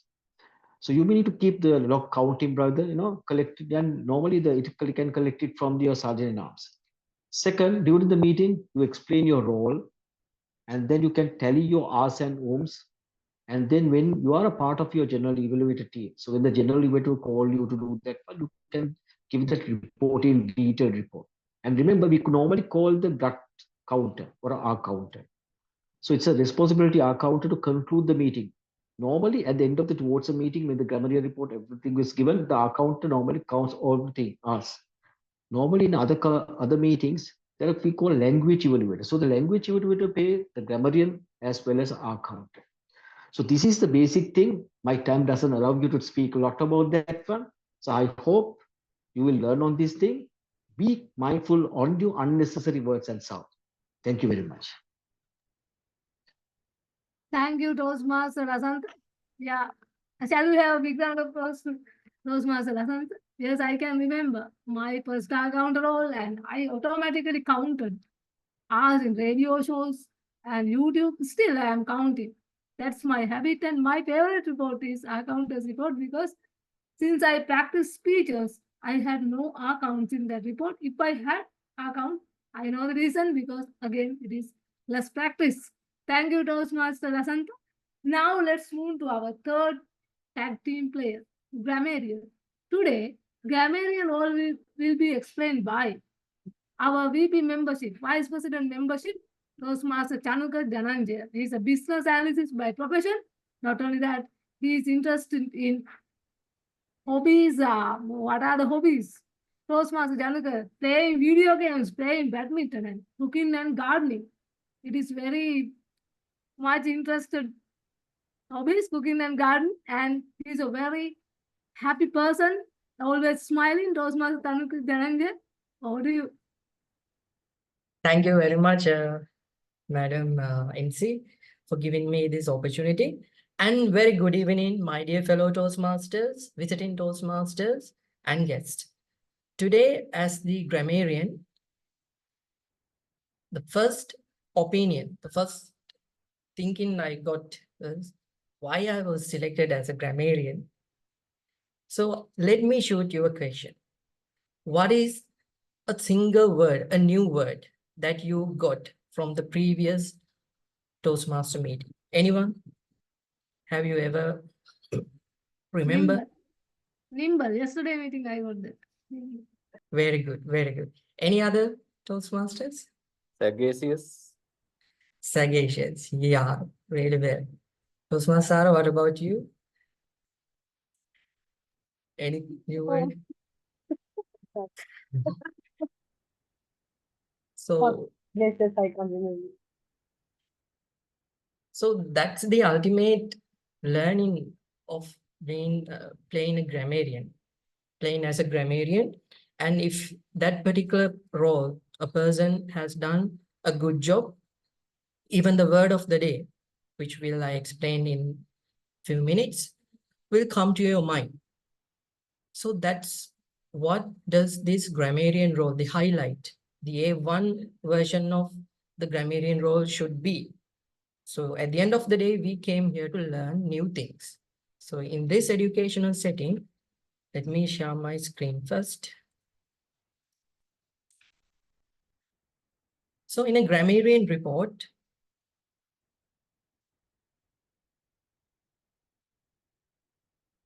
we must consider a grammarian as a key role.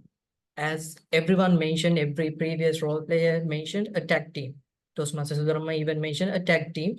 One of the tag team, even the word tag come as timer, accountant, and grammarian. We can define the tag as that, like that. So in a Toastmasters meeting, grammarian plays a critical role. So here are the 5 points which I can highlight the key things that must come under a grammarian's perception. First, he needs to sort out grammar and language usage of every speaker. And he must work on listening and observing the vocabulary of every speaker and every role player. And the particular grammarian, work on little bit about the account role as well. Don't misunderstand the account and the grammarian role, but with the accounters report, grammarian must take a note on that one as well. Because at the end of the day, grammarian is the person who is conclude the entire language usage of the meeting. So with the feedback and also with the word of the day in the beginning of the meeting, he will or she will introduce the word of the day as well. So overall, grammarian role is kind of a fostering better communication skills and promoting grammatical accuracy of the members and vivid usage of the language as well. So those are the key things that a grammarian must do. So these are the resources in Toastmasters International page, which you can refer to play this role very well. On top of that, what skills will be improved?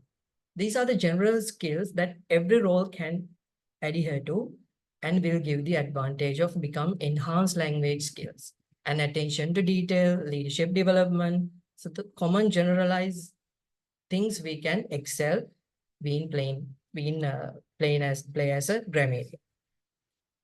So at the end of the day, all the people can experience a personal growth. So that's what I learned through my experience, what I got learned from the grammarian role. So let me reshare again the script we can see.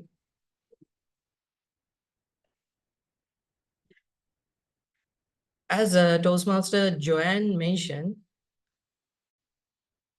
the leaders wear many hats in Toastmaster International. Every role players has been explained in this particular resource. So a grammarian, there's a role prior to the meeting. There's a role upon arrival of the meeting. And during the meeting also there's a role and after the meeting. So in these 4 settings, a grammarian must first of all select a word. In an online platform, if it is a team meeting, grammarian specifically must, it's not a framework, it's not we are not urge anyone to select a specific word, but it's very better, a way of better to have a kind of smooth transition of use the word of the day or selecting the word of the day with align to the theme. So make a note on that.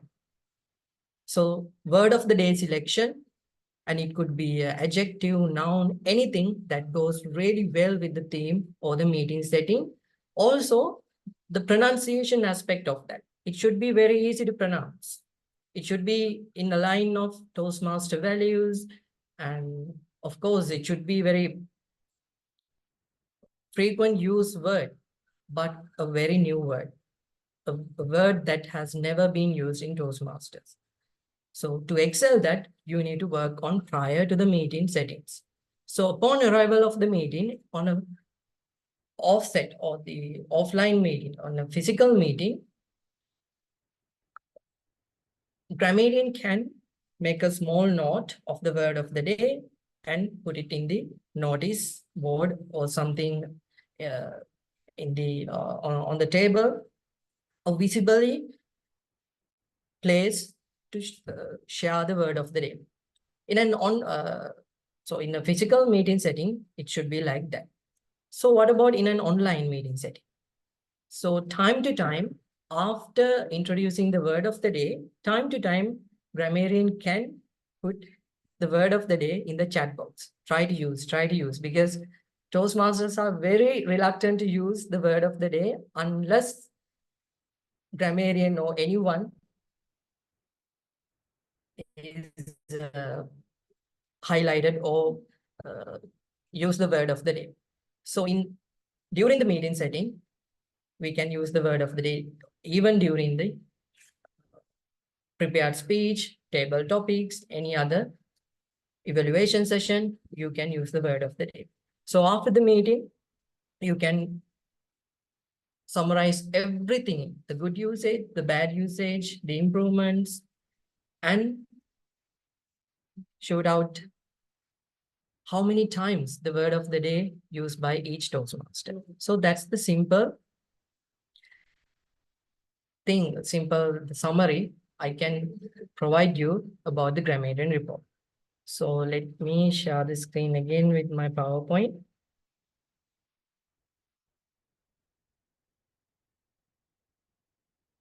I hope I'm on time. Yeah. Okay.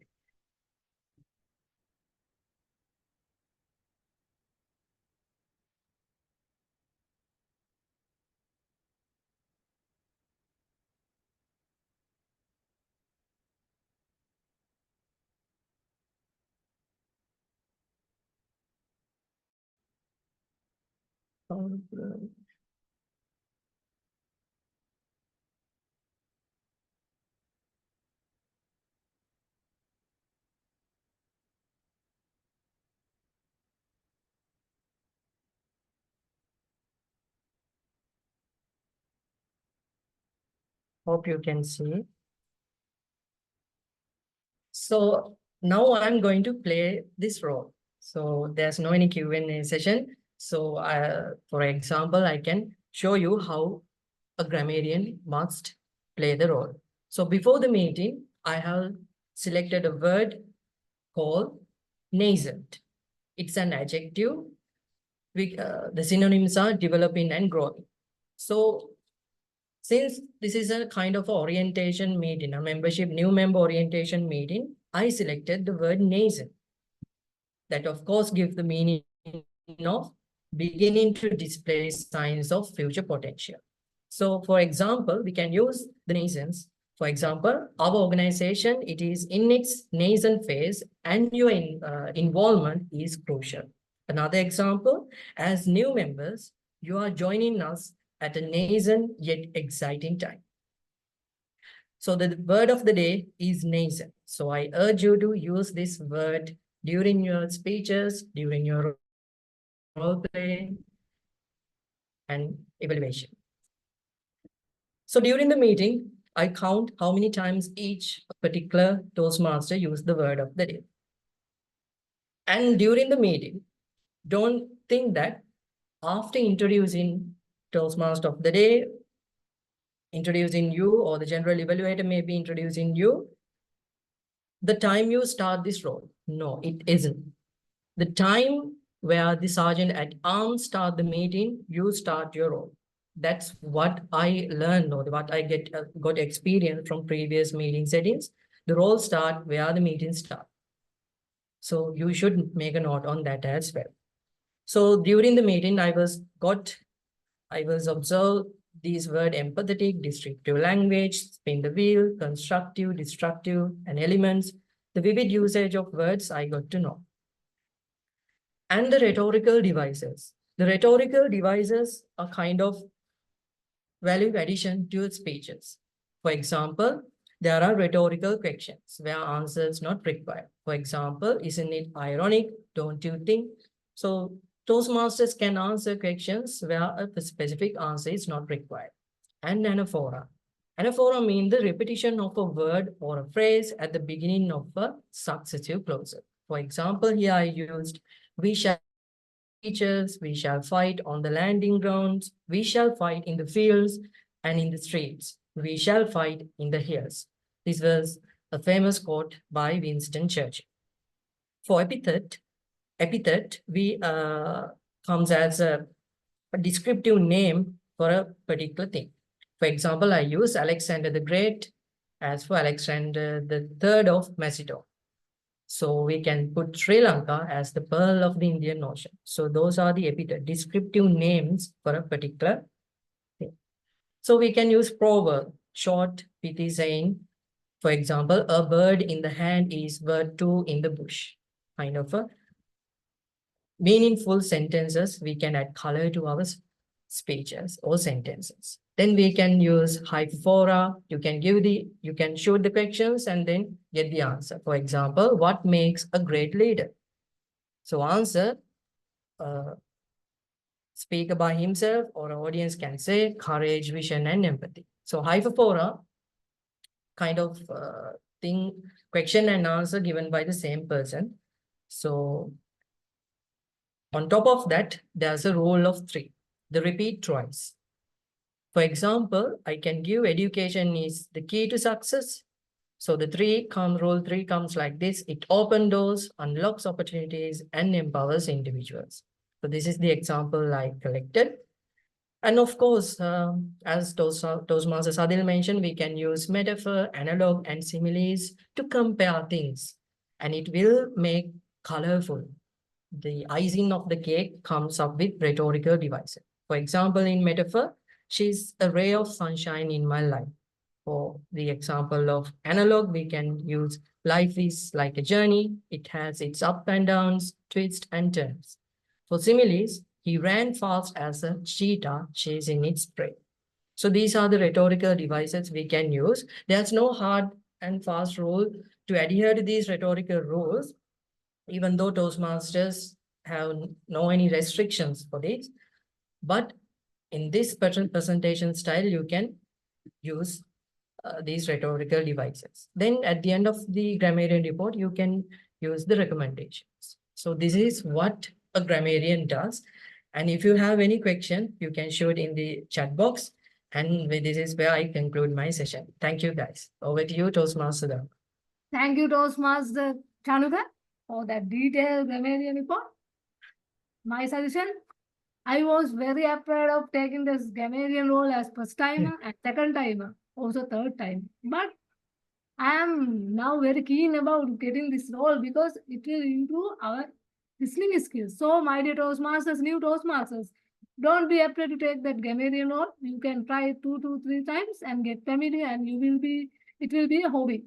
Then, now we will move to our next session, prepared speech session. Our next speaker is a very talented grammarian. I have seen her grammarian reports also. She is a senior data analyst. Before introducing her, the evaluator will be Toastmaster Sadil Jayatilaka. The speech duration will be 10 to 12 minutes. 10 minutes green card, 11 minutes yellow card, 12 minutes red card. Our speakers today is former area director, area E2, district 92, and senior data analysis, image consultant. Not only that, she is the division champion of division B, area 92. Distinguished Toastmaster Nancy Goel, Speed to Survive distinguished Toastmaster Nancy Gower. We have been listening a lot about all the roles, how to play these roles, how these roles are important. Let me ask you the most basic question. Do you find it difficult to speak in front of people? Yes, no. Yes. Yes. Yes. Yes. 1, 2, 3, 4. How many yes? Yes. Yes. Okay, couple of yes. And I can also see some of you nodding your head back and forth saying no. Let's think about a time when it was our first time. I meant public speaking. How did you feel? Maybe you felt nervous, jitters, sweaty palms, trying to put your feet together, feeling cold and hot at the same time. All those things. When it was my first time, I was not at all like you. Yes, not at all like you. I clearly remember this one incident when it was my first time. It was an audience of some 300 people.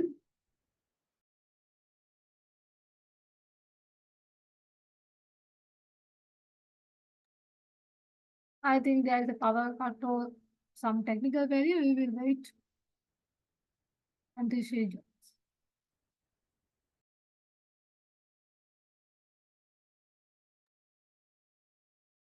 And the distinguished Toastmaster Nancy Goel is joining. I would like to get feedback up to now. Okay, how about guest Subul? Can you give us a quick feedback? About today's session. Yes, yes. Yeah. I joined after a long time to the Toastmasters club. Actually, I have no idea about the all roles. I have good understanding about today's session. Thank you very much all Toastmasters to giving me good idea about the roles. Thank you very much, Sudharma. Thank you, Subul. Yes, I also had no idea. Former area director and current area director and former VP education all guided me and got to know. That's why we plan this roles introductions also. We have to get clear idea. Now, distinguished Toastmaster Nancy Goel will be joining. Until that, I'm back. Okay. Over to you, distinguished. All right. Thank you so much, Sudharma. Murphy's Law, whenever it's my speech, whether it's a contest speech or any regular speech, this power cut is bound to happen every time. All right. So I can probably narrate this incident as some other incident in some other speech, but let me come back to the incident that I was talking about, my first in public speaking. Yes, when I say my first in public speaking, I was on a stage which was at a national level. I had audience, senior level managers to C-suite executives, and I was mere a fresher. It happened by chance. I still don't know how I reached that stage all of a sudden. It happened by chance, but I, being me, got up on stage, well dressed, my hair done. I straightened my hair out and then started speaking with all the confidence oozing out of my voice. That was me. Confidence oozing out for 5 seconds. And then I froze. I froze completely. Not even a single word coming out of my mouth. That point of time, there was one thing common between me and the audience. We all were waiting for me to speak. I can never forget that incident. Like I said, I'm not at all like you. No simple jitters or anxiety, national level stage, and I'm completely frozen. From there on, I started my public speaking journey. 3 years later, I somehow came across Toastmasters and joined Toastmasters. And I joined Toastmasters as president of the club. my first encounter with Toastmasters, and I landed up being the president of the club. Despite being the president of the club, I couldn't muster courage to speak on stage for days, for weeks, for months. I'm sure your VP education here would be reaching out to you for roles. So did my VP education then. He was constantly asking me to pick up a role here and there. My presiding officer address, I always had a perfect excuse to not attend any meeting. Sometimes it was about my pets, sometimes it was about my mom, sometimes it was about my sister, or sometimes I was not feeling well. And I was escaping presiding officer addresses, I was escaping any role, being it timer, accountant, grammarian, or any speeches. Table topics, so big no-no. I can't even think of going up on stage and doing an impromptu speech. After a couple of months, when my VP education realized that there's a pattern, he finally connected with me over a call. He said, okay, Nancy, I understand. You have something or the other thing keep on happening. But why? Why don't you want to take up this? That's when I had no escape. He was confronting me on the face. I said, I feel scared. That too, the president of the club doesn't even know how to speak. Is it relatable?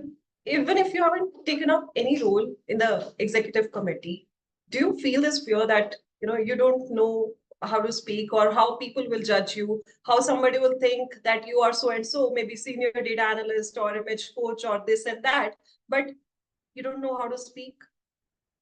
This fear of judgment was constantly stopping me to pick up any role. And I opened up. He said, you know what? Speaking is a survival skill. Survival skill? Last I knew it was food. Cooking was a survival skill, as my mom told me. He said, no, speaking. Even if you want food from your mom, you need to speak. I want this, I want that, I need this. This is hurting, that is hurting. Being it your mom, your parents, your siblings, your relatives, your friends, your boss, whatever part of your life you are at, you speak. And if you're not able to speak properly, you're not able to survive properly. That's where it just occurred to me, what am I doing? Okay, I understood speaking is a survival skill. But what do I do with that? Then he gave me one very important tip, rather advice. He said, until the moment you start thinking that Toastmasters is part of your life, whether it's your personal or professional life, you'll not be able to gel up with it. You'll not be able to get anything out of it. Let me repeat. Until the moment we stop thinking that Toastmasters is separate, it's a separate entity from our personal and professional life, we will not be able to get anything out of it. And that was a moment of reflection. I was a personal branding coach, a certified one. Speaking for me, nevertheless, it was important for me to speak to my clients for hours, to give them coaching sessions. And this was something that I was leaving behind. Talking about my personal life, our relationships, we need to constantly solve conflicts. We need to constantly communicate our feelings. How are we feeling? We need to constantly understand each other, actively listen to each other in any relationship. So personal life, professional life, it was put together, being hampered just because I was not putting energy enough to learn the skill required for it. So that was my turning point. Now let me ask you a couple of questions for you to give me some bit of understanding. Where do you, what all professions you are in, or what kind of activities do you do? So just type a yes in the chat box. I'll keep the chat box open in front of me if answer to the question is yes for you. Are we ready? Okay. Have you ever addressed an audience before?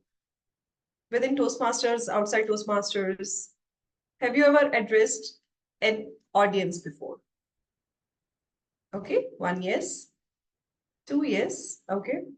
Chanuka, yes, yes. Okay. My next question, I assume rest of you haven't. Have you ever handled client meetings or knowledge transfer sessions with your peers, your colleagues, or your team? Yes, yes. All right. How many of you have undergone any interview, being any side of the table, whether you are the interviewer or the interviewee? Ever been an interviewer or interviewee? Yes, no? Both? Yes, yes. Have you ever had a hard time asking your parents for something that you want to purchase? Maybe you want to go for a training course and your parents are like, okay, what about your degree? You just got certified for so-and-so diploma. Yes? Ever had an appraisal discussion with your manager? Yes? Any conflict with your team member or your spouse? Ever had a conflict with team member or spouse or anyone within Toastmasters, outside Toastmasters? Anyone who hasn't mentioned a yes so far? Anyone in the audience who hasn't mentioned a yes so far? Not even a single person. The incidents, the questions, the scenarios that I just mentioned to you, at least one of that scenario we have been through. One of those scenarios we have experienced in our regular lives. That's our personal and professional life, our day-to-day life. And this is where we need to speak. Not just speak, but speak effectively to tell others what do we want, to tell others, to listen to others, to understand others, or to get appraisals or promotions, right? This is where Toastmasters meeting structure that we have been talking about, whether it's about prepared speeches help you put together your thoughts in a very structured format over and over and over again, so that you learn how to structure your thoughts. Whether it's your table topics, where you learn impromptu speaking. When I say impromptu speaking, the art of impromptu speaking is all about critical thinking. When sitting across the table with your manager, you have to constantly think and tell the scenarios where you have worked. When you are fighting with your parents, you have to constantly tell them the reasons they should purchase that particular thing for you. Critical thinking and evaluation. When it comes to conflicts, why do conflicts happen? Because we don't understand certain things, or whenever we understand, we don't communicate them with a very constructive approach. Evaluations. So whatever we have talked about in today's meeting, today's orientation, all those things in Toastmasters help me reach this stage. It personally helped me come up here in front of all of you with a power cut for somebody who was not able to speak anything or being frozen all the time, had just a power cut in front of you that was not hooked up for sure. Despite that, I'm back here speaking in front of you because I knew every time I've fallen here, I have had a safety net and always I could come back with much more power. And this is what I reflected in my personal and professional journey. And I'm still reflecting, and success is just on the way. Just one thought for you, Toastmasters. If you are fearful of taking that first step, treat it as your survival skill, and you'll find that power, that courage to move further. Over to you, Toastmaster of the day, or MC, Sudharma. Thank you, distinguished Toastmaster Nancy Goyal. Shall we have a big round of applause? Yes, DTM Nancy. I also have spoke in my professional life, personal life, in Toastmasters also to survive. Sometimes people have said me, don't talk, but I have spoke and survived so far. So I will continue it because you have seconded it just now. And not only that, thank you for coming back and doing this speech without dropping out. Thank you very much for waiting until 6:20 to deliver this speech also. Now, I would like to invite evaluator, Toastmaster Sadil Jayadekar. Toastmaster Sadil, over to you. Thank you, Toastmaster Sudharma. Distinguished Toastmaster Nancy. Your speech is definitely nostalgia for me.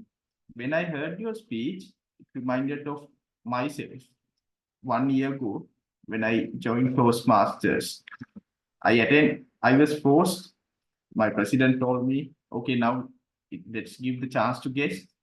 And I attended the table topic session and I showed up. I also froze. And when I heard your speech at the beginning, that incident directly came to my mind. And distinguished Toastmaster Nancy, when it comes to your content, you had a very rich content as well as a nice structure for your speech. You started with your struggle and then your challenges, and finally you overcame it. How you overcame it, and finally the results.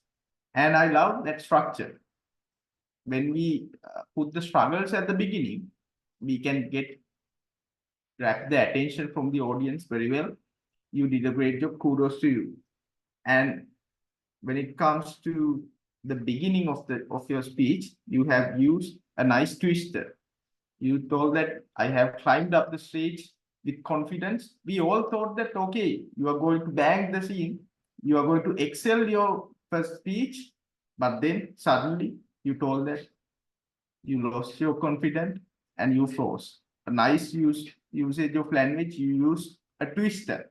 Kudos on that as well. And throughout your speech, I saw some dialogues as well, with which you can grab the attention more and more. And you have connected with the audience with nice questions, which was really, really well. With questions, you can always connect with the audience and grab their attention. Now, as an evaluator, it's my job to give some points of improvements to improve as well. Now, for you, I have only 3 suggestions. Number 1, I saw you were clasping your hand frequently. Now, when it comes to school contests, I've been a judge in school contests recently, and they foster to keep their hands like this. But in Toastmasters, we recommend using open palm gestures. Now, I have seen you using open palm gestures, but I saw you were clasping hand like this frequently. So let's try to avoid that, because in Toastmasters, we of course recommend open palm gestures. And the second one is regarding to your content. Okay, I saw some places you can embed humor inside your speech. Now, humor is a great element with which you can grab the audience's heart, not the attention, but heart. So I recommend to use humor. For an example, you told that you have postponed things because of your pets, right? Now you can use some dialogues. When they ask me to come to the event or something, I told that my dog has stepped on a bee. Okay, that's something regarding to you know that case. And you can embed humor to your speech as well. And you can use acting as well. In the beginning, you can show you are climbing to the stage and with confidence, ladies and gentlemen, and suddenly you can show how you pose, how you froze. You can act it and show it. Now, distinguished Toastmaster Nancy, those were my points of improvement in my humble opinion. But all in all, you did a great job. You used dialogues, you used twisters, you had a nice structure. And I personally loved your speech. I wish you best of luck for your future speeches as well. Over to you, MC. Thank you, Toastmaster Adil, for that detailed evaluations. Now we have behind our agenda 15 minutes, but still I want to get some feedback and I want to do a recap. New Toastmasters and guests. Today we did roles, explanations, TMOD, Toastmaster of the Day, and General Evaluator GE, Table Topic Master TTM, and Round Robin Master Evaluator, and Tag Team Timer Counter Grammarian, and we did a speech and evaluation. We are doing these roles in our regular meetings, and guest and visiting Toastmasters and other Toastmaster members also can attend TT, and prepared speech will be done as per the projects. We have projects in Toastmasters, 11 parts. One part has 16 projects, and it will be evaluated by evaluators and give this kind of 2 to 3 minutes evaluations. So I hope you have got some idea about how to play the role and what are the skills that we can improve. Now let's go on to 30 seconds feedback from each guest and visitor. Today we have my classmate Toastmaster Nuan Jaisingh. Nuan Jaisingh is a lawyer from LOLC. Nuan Jaisingh, please give your comment. Actually, Toastmaster Sudharma, thank you very much for inviting me for this valuable session. I'm new to Toastmaster. Today I learned a lot from the Toastmaster, the roles of each and every Toastmaster. I think I can continue with this valuable experience. I'm very happy to be a part of this group. Thank you very much. Thank you, Nuan, for giving this feedback. And yes, I will connect with you and I will send you the updates about our next meeting. 19th May, we have 4:30 a.m. Sorry, PM, the keynote speech with the education session. Now, our new member in my other club, Gaby's Online Toastmasters Club, Toastmaster Abhishek, can you give us a quick 30 seconds feedback?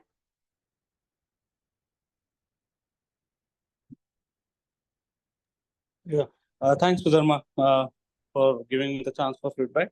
Yeah, definitely it was a nice session. I was not aware of the roles that happens in the Toastmaster meetings, and I'm much aware of it now. And like regarding the speeches of Nancy as well, it was very much inspiring and very much welcoming for the new Toastmasters like me. Yeah, looking forward to joining more meetings and playing the roles of it. Thank you. Thank you, Toastmaster Abhishek. Yes, you are very new. 2 to 3 days earlier, you joined the Toastmasters. I hope you will get to know the roles and you will experience more and more in Toastmasters.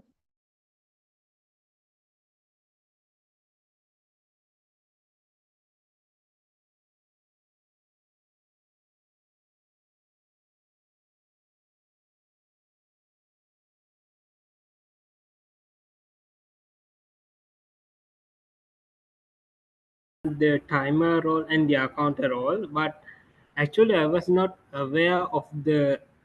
I know there were roles, but I'm actually not aware of the roles. But after the today's session, I have a clear idea of what of the each roles and how the the Toastmaster do their role and what are their responsibilities and all. So like I have noted I have noted down some points regarding to each role and their responsibilities. So this meeting was a very informative session for me, and thank you for organizing this meeting. And over to you. Thank you, Toastmaster. I am waiting to give you new roles. You have played timer counter. Now let's do Gamarian and Toastmaster of the ETA. That's my ambition. Yeah, sure. Thank you. Now let's move on to Toastmaster Kalpa. Yeah, I prepared with my book and I write down a lot of things, really informative, and I learn the roles of the each role, learn the like responsibilities and how to do it and the benefit of the each roles and lot of things. Really informative, and I use today's knowledge to improve my roles and overall session in future sessions. Thank you very much to all. Thank you, Toastmaster Kalpa. Yes, we can practice more and get familiar with these roles and do a better job and improve our skills. Now let's move to Toastmaster Kishan. Yes, first of all, I would like to thank all who organized this valuable event, and I could learn more things. And this event increased my enthusiasm to develop my public speaking, leadership skills, and things. So I think if you can organize this type of events in future, it will be more beneficial for guests and other new members. So thanks again. I'm going to use this detail and information in future. Thank you very much. Thank you, Toastmaster Kishan. Yes, we have already organized a meeting, 19th May, 4:30, keynote speech with our humorous speech winner, Toastmaster Tarindu Amarasekar. Let's meet again in that meeting. Okay, let's move on to our own member, not a new member, Toastmaster Chandra Semagi.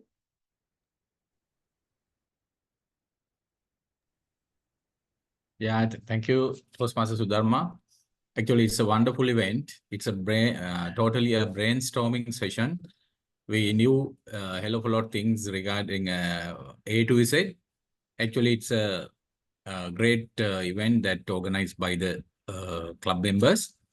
If I had seen this sort of occasion before, I would never miss certain responsibilities I have done sometimes. So it's a great thing. Anyway, I suppose this might be quite helpful for each and every one of us. Thank you so much. Thank you, Toastmaster Chandan. You have not missed any role. You have done your best as up to now. I can guarantee it. Don't worry, we can do more and more roles in future and improve our skills. Thank you once again. Anyone of you like to give comments, or we can conclude the session? Okay. We can meet on 19th May, 4:30 p.m. with our keynote speech. Until that, have a blessed week and good night. Thank you all. Bye-bye. Good night, everyone. Bye. Good night, everyone. Good Good night. night. Take care. Good night. Take care. Bye. Bye. Bye. Nicely arranged. Thank you very much. Thank you. Night. Good night.